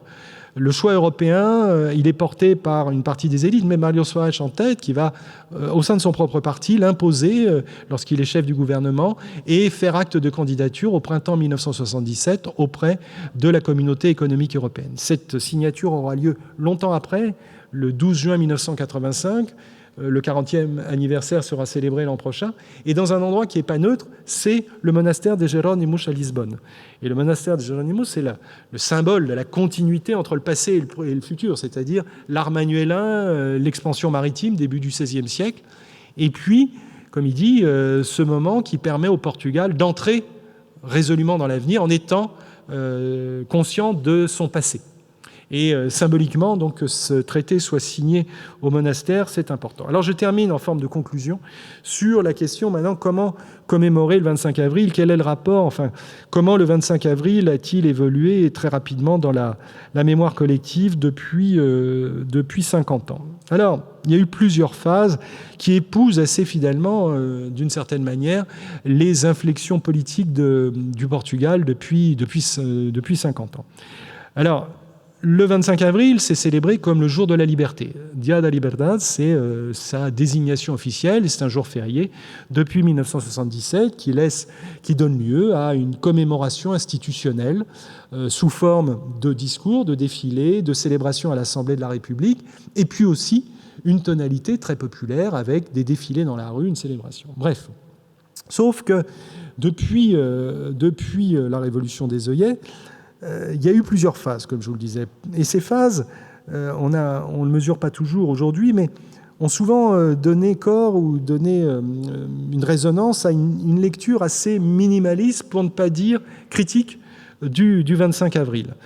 C'est-à-dire qu'en gros, entre les années 1984-85 et les années 1994-1995, avec une tonalité politique bien spécifique au Portugal, et un homme, le Premier ministre de l'époque, qui deviendra ensuite président de la République, qui ne faisait pas mystère de son admiration toute relative pour le 25 avril, qui était célébré comme un acte un peu rituel, mais dont la dimension sociale révolutionnaire devait être un petit peu gommée. Cet homme, c'était le Premier ministre de l'époque, Cavaco Silva, qui ne faisait pas mystère d'une lecture et qui a développé ensuite une lecture à la fin des années 80 comme d'un 25 avril, comme ferment finalement, qui aurait pu donner corps à un régime totalitaire au Portugal. Bref, vous aviez cette lecture assez critique, et on l'a vu déjà un peu lors du 10e anniversaire, dont le président d'honneur, c'était le général maréchal Spinola, rappelé alors qu'il a plutôt cherché ensuite à saboter le processus révolutionnaire qu'autre chose, revenu sur l'avant-scène et devenu un peu la réconciliation nationale, si vous voulez, version portugaise. Et 10 ans plus tard, en 1994, la tonalité était encore beaucoup plus critique avec les célébrations du 20e anniversaire. Le 25e a été un petit peu différent en 1999, avec notamment le rôle clé joué par l'association du 25 avril, la mémoire du 25 avril, avec le commandant Vasco Lourenço, qui a joué ce rôle un peu fédérateur et donné une impulsion, un dynamisme pour remettre sur l'avant-scène aussi les jeunes capitaines et ces mouvements qui ont été au cœur du 25 avril. Mais les choses se sont de nouveau dégradées, ont pris une autre tonalité avec cette commémoration du 30e anniversaire en 2004. Donc vous voyez le fameux slogan de cet anniversaire, « Avril est évolution ». Avril est évolution et non pas révolution, donc le R qui est enlevé un peu subrepticement, alors que certains, vous voyez, dans les panneaux, remettent évidemment, mais qui témoignait là aussi d'une lecture très particulière, d'une forme de continuité, bref, un moment, le 25 avril, dont le Portugal aurait pu faire l'économie un peu comme les Espagnols l'ont fait, c'est-à-dire avec une négociation pactée, quelque chose, une transition douce, progressive au sein des élites, et non pas ce mouvement un peu spontané qui est parti un peu dans toutes les directions, qui a fait peur à un certain nombre de personnes. Alors, je termine vraiment là-dessus. On dit beaucoup, moi je l'ai souvent utilisé, arroser les œillets aujourd'hui. Effectivement, depuis une dizaine d'années, la révolution des œillets a repris une tonalité forte. Ce fut le cas en 2014 avec, sous la vague austéritaire, etc., où on avait vu réapparaître dans les mois qui avaient précédé la réutilisation de manière militante de la chanson d'avril, c'est-à-dire Grândola, qui était remise en avant, qui était chantée un peu partout dans les défilés, mais aussi à l'Assemblée de la République. Donc pour dire à quel point, selon la formule célèbre, c'est le peuple qui commande, et donc il fallait ne pas oublier les idéaux d'avril. Alors pour je procède à grands traits rapidement. 50e anniversaire, nous venons de le célébrer il y a quelques jours, il y a quelques semaines, avec cette commission qui a essayé de jouer un rôle extrêmement à la fois pédagogique, didactique, mais aussi être à l'initiative de beaucoup de manifestations d'événementiel au Portugal, avec l'angle les 50 fois 2, c'est-à-dire 50 fois 50 années depuis le 25 avril, mais 50 années de démocratie. C'est-à-dire d'établir ce lien indissociable entre le 25 avril comme terreau, comme base de la démocratie portugaise. Et d'inscrire donc ces commémorations dans un cycle de 2 ans, 1974-1976, 2024-2026. C'était une volonté très très présente. Et puis, il y a des événements politiques aussi qui se sont produits au Portugal et qui ont évidemment donné une tonalité particulière, mais derrière la situation politique, l'événement politique, en l'occurrence les élections législatives du 10 mars dernier, il y a une musique aussi qu'on entend de plus en plus au Portugal depuis pas mal d'années, et dont un parti, enfin deux d'ailleurs, ont accaparé un peu cette thématique pour dire que voilà, le 25 avril, c'est pas quelque chose qu'il convient de célébrer. Si on doit célébrer quelque chose, c'est plutôt le 25 novembre. Et substituer au fameux slogan Vincing d'Abril, fascisme nunca mais, le 25 avril toujours, le fascisme plus jamais, substituer à ce slogan Vincing de novembre, le 25 novembre, communisme nunca mais. C'est-à-dire, en gros, vous avez une vision aujourd'hui au Portugal comme quoi ce qui convient de célébrer, c'est la liberté retrouvée et c'est pas au 25 avril. C'est grâce à l'affaire du 25 novembre, qui est d'ailleurs complètement dénaturée. On en fait un complot communiste qui n'a pas été, je veux dire, c'est beaucoup de choses le 25 novembre, mais c'est pas ça. Et donc, dénaturer cet événement pour mieux dire qu'à ce moment-là, c'est le Portugal moderne qui a pu éclore. Et donc, il y a deux partis politiques, notamment ce parti que vous voyez représenté par son figure centrale, qui multiplie les déclarations autour de ça, mais qui infuse, qui se développe beaucoup aujourd'hui, à tel point que la mairie de Lisbonne a décidé l'an dernier de célébrer à part aussi le 25 novembre. Bref, on rentre dans une tonalité un peu différente. Et je terminerai là-dessus. Alors, le peuple, enfin les gens étaient très nombreux à Lisbonne cette année dans la rue. Là, c'est des photos qui ont été prises. Vous voyez, place du Commerce, il y a une projection grand format le 24 au soir, avec notamment les héros d'avril, le capitaine Salgueiro Maia en tête. Dans les rues de Lisbonne et les grandes villes, vous avez eu des défilés massifs. On a compté, dénombré plus de 200 000 personnes qui défilaient dans les rues de Lisbonne pour célébrer le 25 avril. Donc ça montre aussi toute la force, toute la vitesse, toute la résonance, toute l'importance. C'est certainement, et c'est reconnu comme tel, les enquêtes l'ont montré récemment, comme l'un des événements phares du XXe siècle portugais, de l'histoire même du Portugal, le 25 avril. C'est ressenti comme ça de manière très profonde. Plus de 70% de la population considère que c'est un événement clé, l'événement clé peut-être de l'histoire du Portugal. Pour autant, il y a aussi ces dimensions, on va dire, interrogatives, sinon révisionnistes, qu'on voit se développer ces derniers temps et dont il faut prendre la mesure parce que derrière, moi, c'est ce que je dis souvent, arroser les œillets, mais je crois, sur ces phénomènes révolutionnaires, quand on a célébré en 1989 le bicentenaire de la Révolution française, vous vous souvenez pour certains peut-être, il y a cette volonté de réactiver ce vieux discours auquel Clémenceau, pour le centenaire, avait voulu tordre le cou en disant « la Révolution est un bloc ». C'est ce qu'il avait déclaré en 1889 pour le centenaire. Eh bien, il y a toujours cette volonté de dire, voilà, séparer le bon grain de l'ivraie, 1789 contre 1793, etc., etc., etc. Je crois que, modestement, je termine là-dessus, c'est ouvert au débat, bien sûr, je pense que ce processus que je vous ai décrit, il a sa force, il a sa cohérence et ses incohérences. Mais voilà, la révolution, c'est ça aussi, comme on dit, c'est un rêve qui vous pousse et on ne sait pas trop où on va aller, mais ça vous pousse et ça vous sublime. Eh bien, ce processus, voilà, je crois que la révolution portugaise, la révolution des œillets, c'est un bloc. Et donc, vouloir désolidariser ou opposer le 25 novembre au 25 avril, je ne suis pas sûr que ça soit la meilleure idée actuellement pour affronter un certain nombre de difficultés, de questionnements du temps présent, d'enjeux, de défis qui sont lancés non seulement à la société portugaise, mais en Europe, un peu partout, comme on peut le voir avec l'actualité de ces dernières semaines. Donc voilà, moi je terminerai plutôt de manière assez classique, mais convaincu, en vous disant « Vincing d'Abril sempre ». Voilà, merci.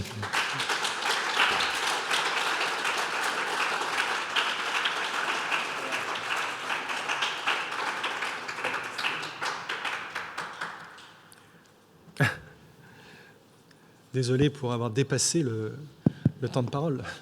Il n'y a pas de souci, c'était effectivement une conférence passionnante qui a rappelé un certain nombre, je pense, d'événements et de processus, de choses qui se passent, qui complexifient en fait aussi cette histoire que nous, dans notre exposition, on a raconté de manière plus rapide, puisqu'on a dû faire des choix pour des raisons pédagogiques et des raisons de lisibilité. Et je suis sûr que votre propos, votre conférence a aussi provoqué quelques questions parmi notre auditoire. Et je voudrais ouvrir la discussion. Voilà, la première question est comme toujours la plus compliquée. Il y a déjà monsieur ici devant. Isabelle va venir avec le micro. Bonsoir Pierre Samin. J'aimerais savoir si, à votre avis, il y a des grandes différences entre d'une part le fascisme portugais et d'autre part le fascisme nazi et italien d'autre part. Merci.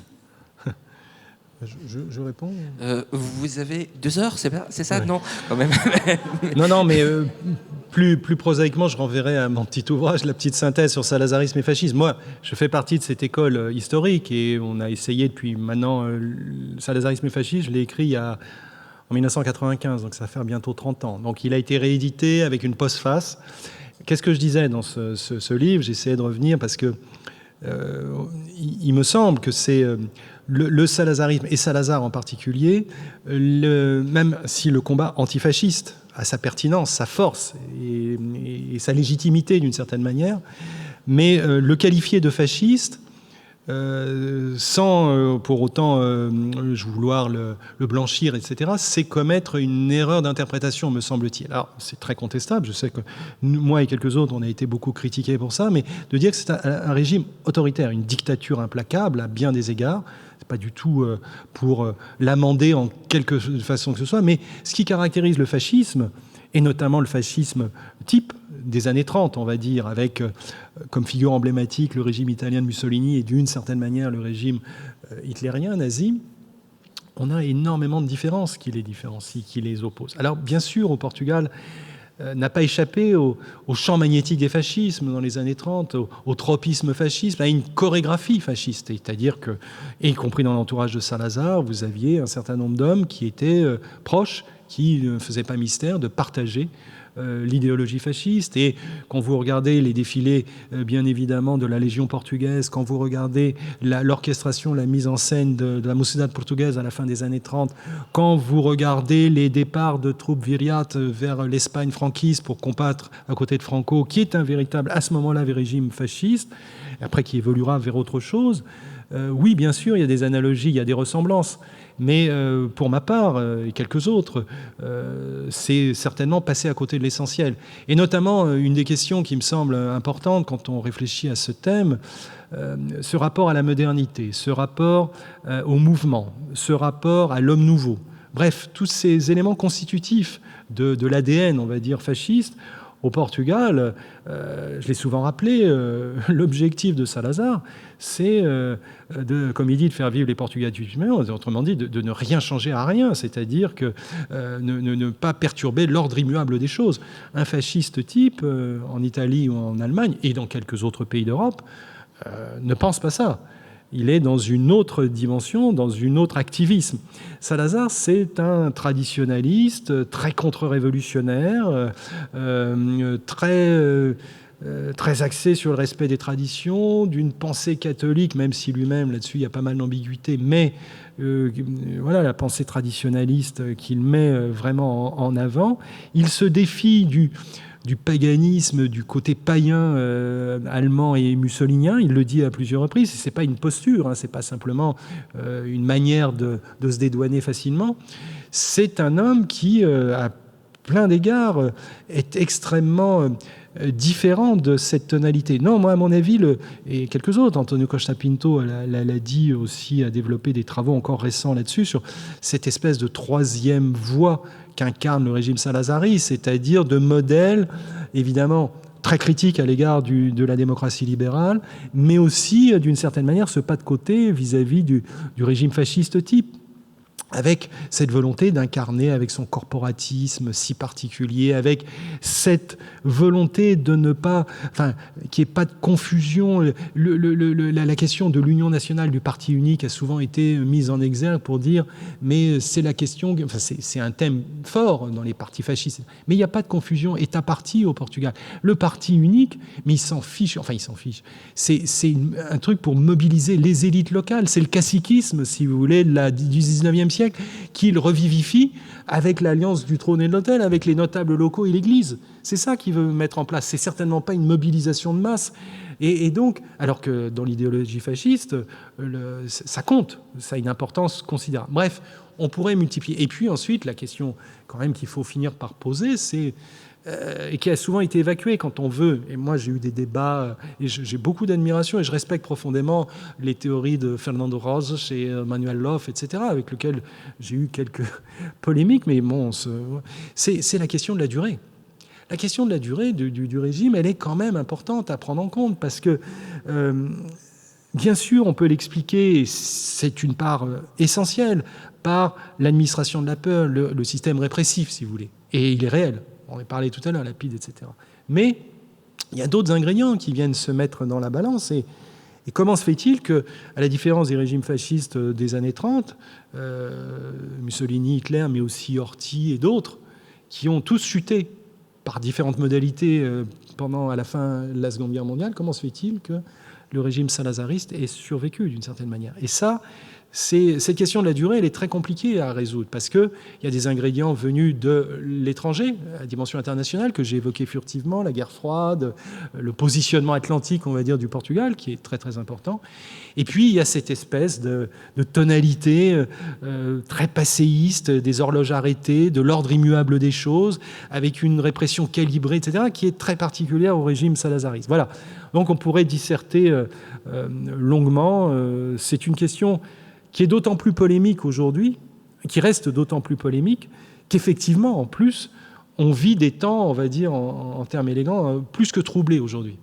Et où tenir le discours que je viens de vous dire, j'ai eu un débat récemment, mais heureusement, le journaliste de Mediapart était très bien, parce que ce que je disais, mais en disant cela, à propos de la biographie de Salazar, en disant cela, évidemment, on court toujours le risque de vouloir amender, de vouloir atténuer les choses, voire de blanchir. Et il n'en est absolument pas question. Enfin, je renvoie à mes travaux, si bien quelqu'un qui est particulièrement... Et justement, j'ai écrit cette biographie de Salazar aussi pour essayer de trouver des éléments de réponse à travers la figure du chef, ce personnage si atypique qu'était Salazar. Mais en aucun cas pour le dédouaner, le blanchir ou l'exempter, etc. Qui est donc plutôt une question de définition de quelle case historique on pourrait placer un régime ou un autre. Mais il y a déjà quelques mains qui se sont levées au courant des dernières minutes. Voilà.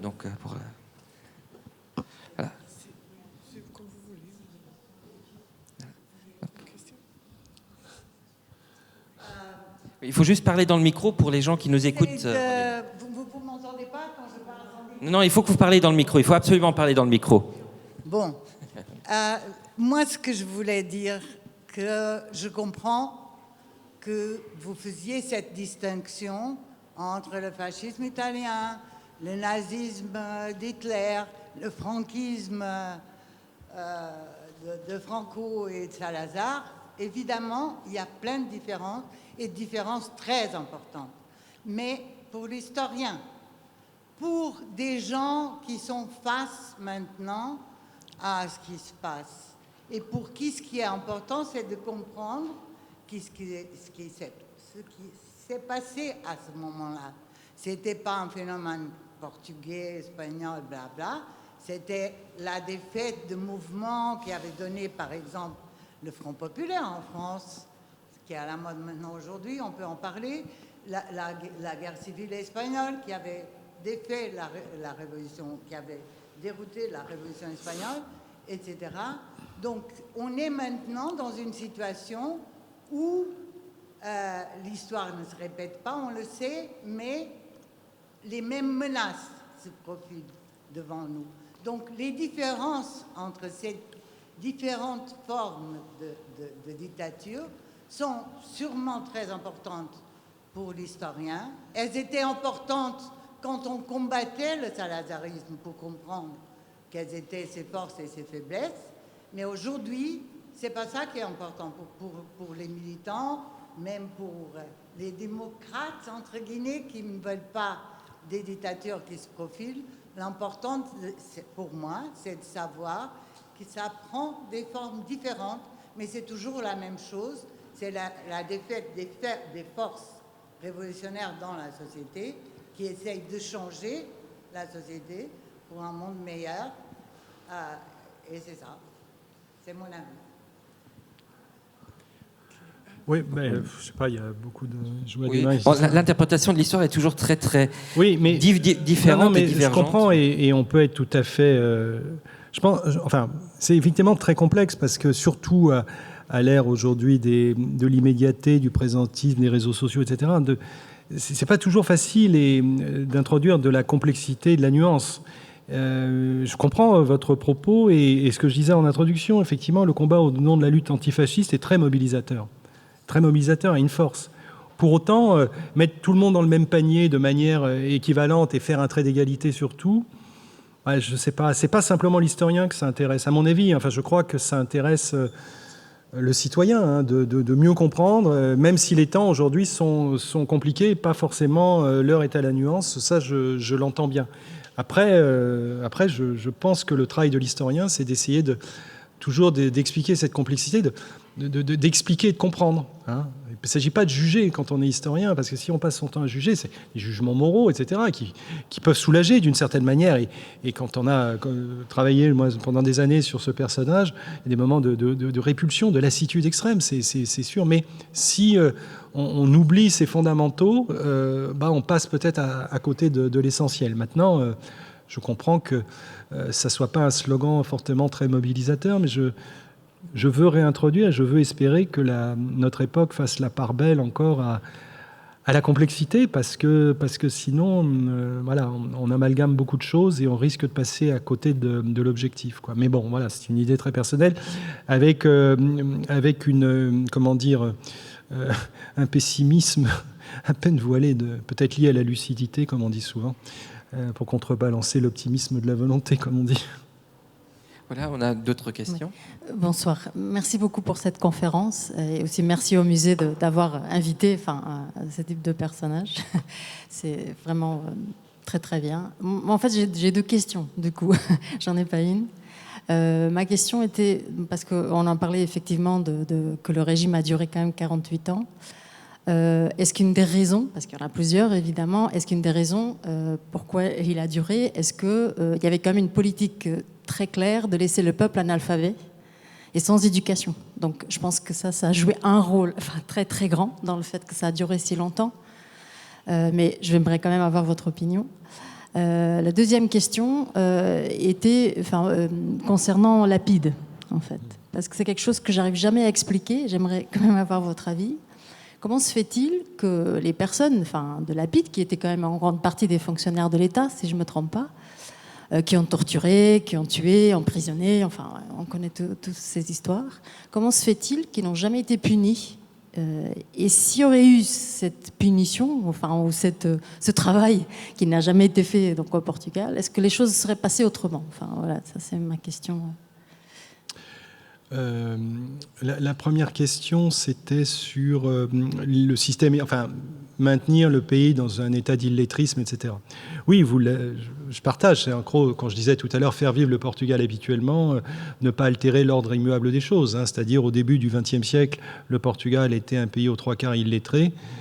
Du XXe siècle, dans les années 1900, avant l'avènement de la République, etc., qui a essayé de rectifier le tir, mais avec des moyens comptés, difficiles, pas très nombreux. Et Salazar, qui s'était intéressé aux questions éducatives, considérait que voilà, il fallait délivrer une instruction minimaliste, c'est-à-dire d'exaltation du récit national.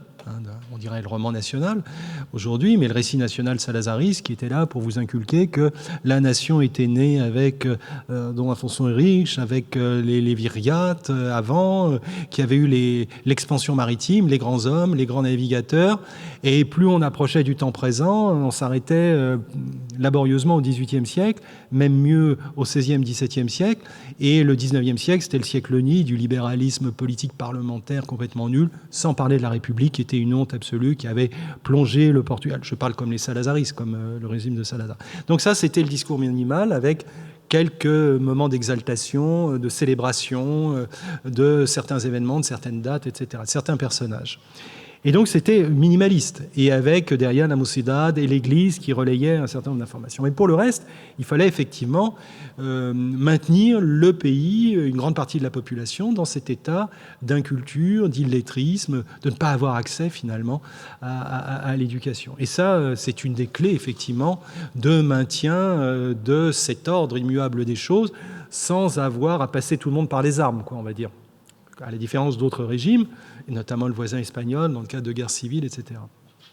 Donc ça, c'est un point effectivement très très important, et Salazar a toujours considéré, a pris soin de ne pas ouvrir. Quand je vous parlais tout à l'heure du système de l'enseignement supérieur qui était très élitiste, la massification de l'enseignement supérieur est venue très tardivement au Portugal, même pas bien sûr sous la dictature, elle est venue après la Révolution des œillets. Donc ça, c'est un point clé, et je le partage, c'est un peu sous ce que je vous disais, sous faire vivre le Portugal habituellement. La question de la PIDE,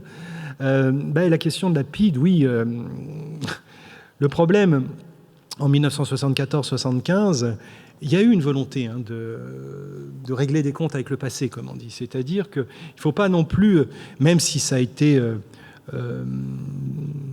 partiel, inabouti, et que ça s'est effiloché au fil des mois, plus on s'éloignait, si vous voulez, du 25 avril, moins ça devenait... voilà. Mais certains grands corps administratifs, dans la haute administration, il y a eu des commissions d'épuration quand même, mais qui sont venus buter sur un certain nombre de difficultés liées à la crise de l'État, c'est-à-dire au manque de personnel, de cadres, d'encadrement. Donc il fallait conserver. Les juges qui étaient censés juger tout ça, avaient prêté serment à l'Ancien Régime. Enfin bon, c'était quand même quelque chose d'assez compliqué.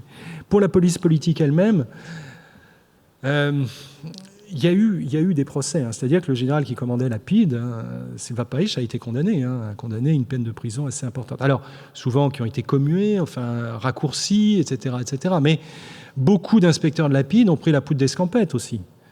On fuit à l'étranger. L'un des plus connus, c'était Rosa Casaco, vous savez, celui qui avait participé au commando qui a exécuté sauvagement le général Delgado en février 65.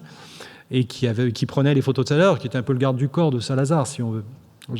Rosa Casac, qui a fui en Espagne d'abord, puis ailleurs, et qui a été condamné à, je ne sais plus, 20 ans ou 30 ans de prison par contumace, mais qui est venu narguer les autorités portugaises, avec la complaisance de certains.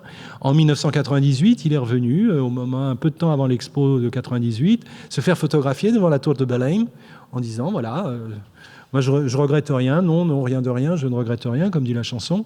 Et il a fini ses jours parce que, oui, il a dû être condamné, parce qu'il est revenu ça devait être en 2004-2005 et il est mort au Portugal. Ça devait être donc la condamnation, vous voyez, 74, 75, 30 ans.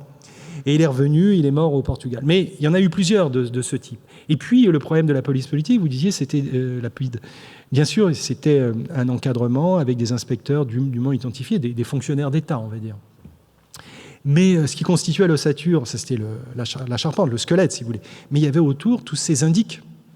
Les bouffes, ces indices très difficiles, souvent avec des noms de code, qui se rendaient à quelques menus services, qui encourageaient la délation. Enfin, c'était assez terrible quand on se plonge dans les archives des polices secrètes, la PIDE notamment, mais la Stasi, ce fut la même chose, etc. C'est de découvrir à quel point il y avait aussi cette délation omniprésente. Et tous ces inspecteurs temporaires, on va dire, ou non identifiés, se sont fondus dans la masse, beaucoup, et ont échappé, sont passés sous les écrans radars. Et ils étaient, a-t-on dit, parce que la police politique, on disait à peu près à la fin du régime, c'est assez intensifié en un an, mais il y avait 3500, 4000 inspecteurs dûment authentifiés, voilà. Et le reste, 15, 20 000, 30 000, on ne sait pas trop, d'indiques, qui étaient comme ça, ceux qui écoutaient aux portes, quoi, qui écoutaient dans les restaurants, au café, un peu partout.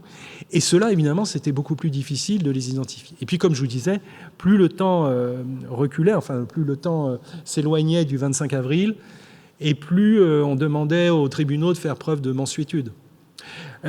Parmi les phrases qui ont été prononcées à ce moment-là, sur cette volonté d'épuration, Portugal, qui n'est pas négligeable, même si elle a été quand même relativement contenue et finalement pas d'une grande ampleur. Je disais tout à l'heure, les principaux hiérarques de l'Ancien Régime, l'amiral Thomas et Caetano, sont morts sans avoir été jugés.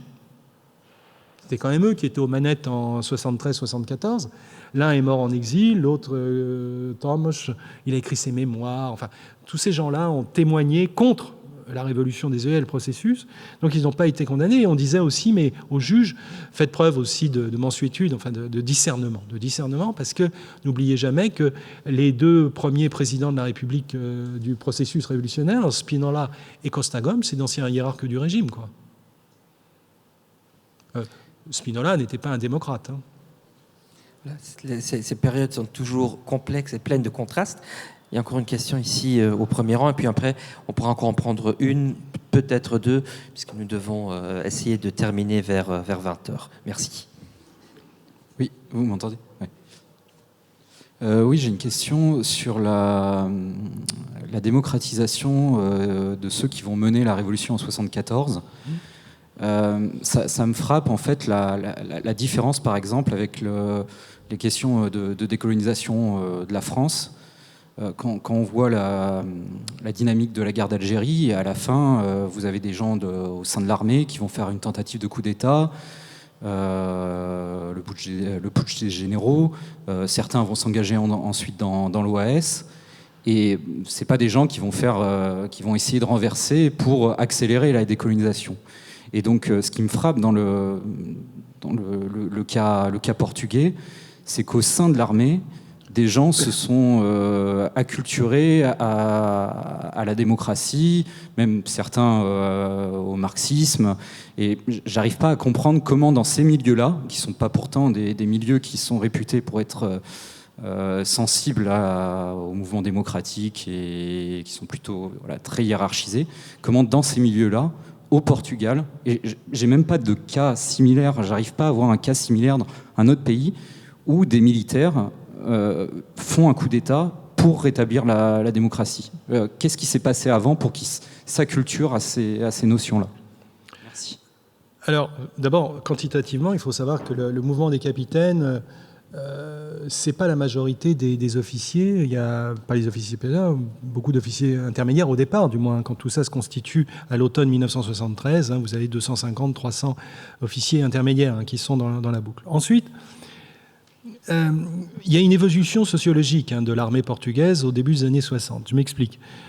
Jusque-là, les officiers appelés à devenir officiers supérieurs, étaient pour la plupart issus de la noblesse ou de la haute bourgeoisie.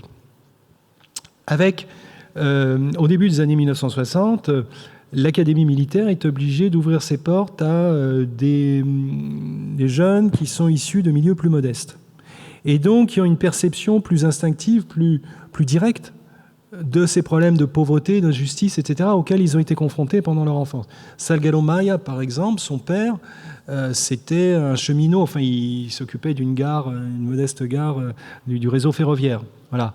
C'est ce genre de profil, si vous voulez, qui est très différent de ce qu'on a connu dans le passé. Spinola, c'est l'incarnation, le général au monocle, de la haute société, ce que ne sont plus les capitaines d'avril, pour la plupart. Donc ça explique aussi leur perception un peu quasi naturelle et leur sensibilisation depuis leur adolescence à ces problèmes. Ensuite, il y a la question aussi qui servent Outre-mer. Outre-mer, donc les combats dont je vous ai parlé, la réalité de la guerre coloniale, tout ça, évidemment, ils se rendent compte de la dureté absolue, etc. Mais ils sont aussi au contact de sources d'information, d'une presse auxquelles, en métropole, on n'a pas accès par la censure ou le regard, enfin les restrictions de tout genre qui sont apportées. Autrement dit, ils ont là aussi moyen de savoir ce qui se passe dans le monde, on va dire, dans les années 1960. Enfin, il y a le rôle, on n'en parle pas assez souvent, mais le rôle des femmes. Alors, bien sûr, dans ce qui a précédé la révolution de Juillet, je peux parler des Trois Maria, etc., mais il y a eu beaucoup de choses. Mais les propres compagnes, épouses des militaires d'Avril, les capitaines d'Avril, sont souvent exercent des professions qui étaient autorisées, toutes ne l'étaient pas aux femmes, notamment de professeurs d'institutrices. Et elles ont elles vont les sensibiliser aussi à cette dimension plus politique qui va leur permettre d'acquérir les rudiments. Alors, la plupart, c'est pas des idéologues, hein, mais ils ont des rudiments de culture politique. Ils ont lu quelques textes et effectivement, ils savent qu'il se passe des choses un peu dans le monde et au contact localement des populations en Afrique, etc. Ils ont, certains nouent des liens de proximité avec les leaders indépendantistes. Des gens comme Otelo de Carvalho et d'autres ont des relations avec tous ces hommes dont je vous ai parlé, les frères Cabral, etc. Donc ça va fermer, j'imagine. Voilà. Donc tout ça pour vous dire qu'il y a un ensemble d'éléments qui expliquent que ces jeunes officiers ont une culture, une sensibilisation, un parcours lui-même, et puis le sentiment d'avoir aussi, comme je vous disais tout à l'heure, une fonction, une image sociale qui est très dégradée, et qui va les conduire à prendre la mesure de... Je vous ai dit, ils se rendent compte que s'ils continuent comme ça, les guerres vont se prolonger, ça va tourner à la catastrophe, et qu'eux-mêmes vont payer un très lourd tribut à cette affaire. Il y a une lassitude immense chez ces hommes-là, hein. Et c'est pour ça qu'ils sont très résolus le jour du 25 avril. Ils ne veulent pas faire machine arrière. Ils ne veulent pas retourner au front. Ils ne veulent pas continuer le combat. C'est très clair hein, dans leur déclaration. Alors, pas tous. Et puis, vous avez des officiers, vous parliez l'OAS, etc., mais vous avez beaucoup d'officiers supérieurs au Portugal qui ont voulu poursuivre et maintenir le combat très longtemps outre-mer. Et au matin du 25 avril, certains se disent c'est un coup d'État porté par le général Carlos de Arriaga, qui est, vous savez, le type qui, au Mozambique, voulait mettre tout le monde au pas. L'opération Nœud Gordien, il avait dit, moi, si vous me donnez 10 000 hommes de plus, je vous nettoie le problème, il n'y a plus de problème. Et on va faire une Rhodésie blanche en Mozambique. Je vais vous arranger tout ça. C'est ça hein, que... Et ces jeunes officiers, eux, sont justement au contact de tout ça, cette réalité, des méthodes qu'ils utilisent, les massacres qu'ils perpétuent, du napalm, de l'armement chimique, etc. Ils se disent, mais on ne peut pas continuer comme ça. On pourrait même ajouter qu'au soir du 25 avril, Spínola, dans sa déclaration à la télé, dit le maintien du Portugal dans son ensemble pluricontinental étant une des priorités du nouveau gouvernement. Donc c'est des choses qui ont évolué finalement au fil du temps.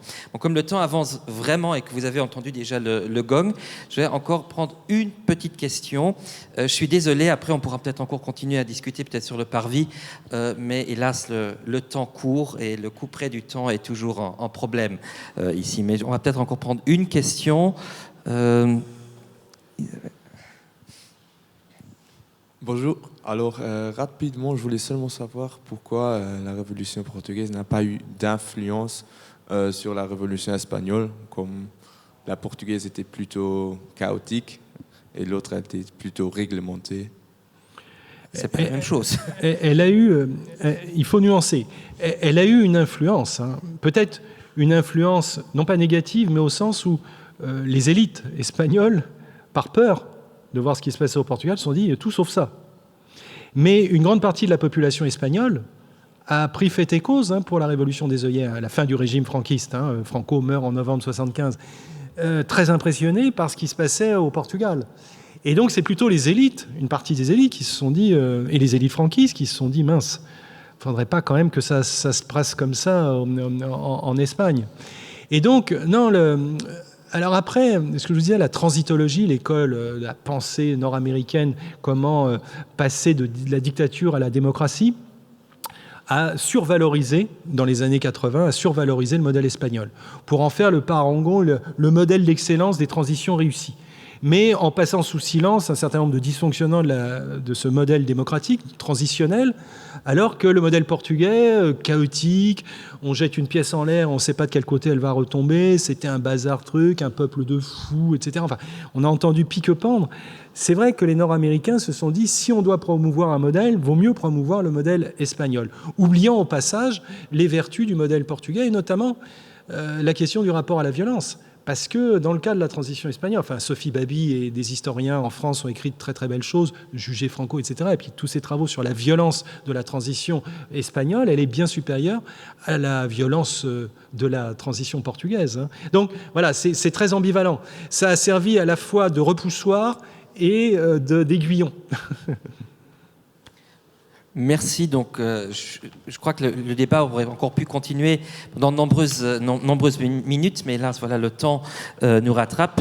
Je me permets donc encore une fois de remercier notre conférencier pour la très intéressante soirée que nous avons passée ensemble. Et avant de vous remercier, vous, cher public, il y a toujours le petit moment publicité à la fin des conférences, puisque je vous invite très cordialement à la prochaine conférence qui se déroulera ici même la semaine prochaine, qui n'a rien à voir avec l'exposition sur la révolution des œillets, mais qui parlera des expositions du peintre Joseph Kuta dans l'histoire du National, où ce seront nos collègues Lise Hausma et Edurne Kugla qui vont la présenter. Et puis dans le cadre de l'histoire sur la révolution des œillets et le Luxembourg, je vous invite au vernissage d'une deuxième exposition qui sera consacrée ici même à partir du 19 juillet, le vernissage étant le jeudi 18 juillet à 18h, une exposition sur l'œuvre, sur 50 ans de carrière du photographe Alfredo Cunha, dont je pense que ceci est même une de ses photos,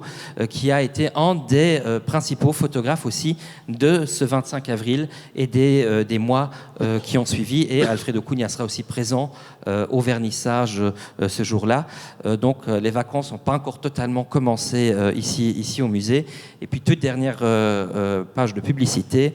Depuis quelques semaines, le catalogue, le livret d'exposition de notre exposition est disponible en vente au shop. N'hésitez pas à l'acheter.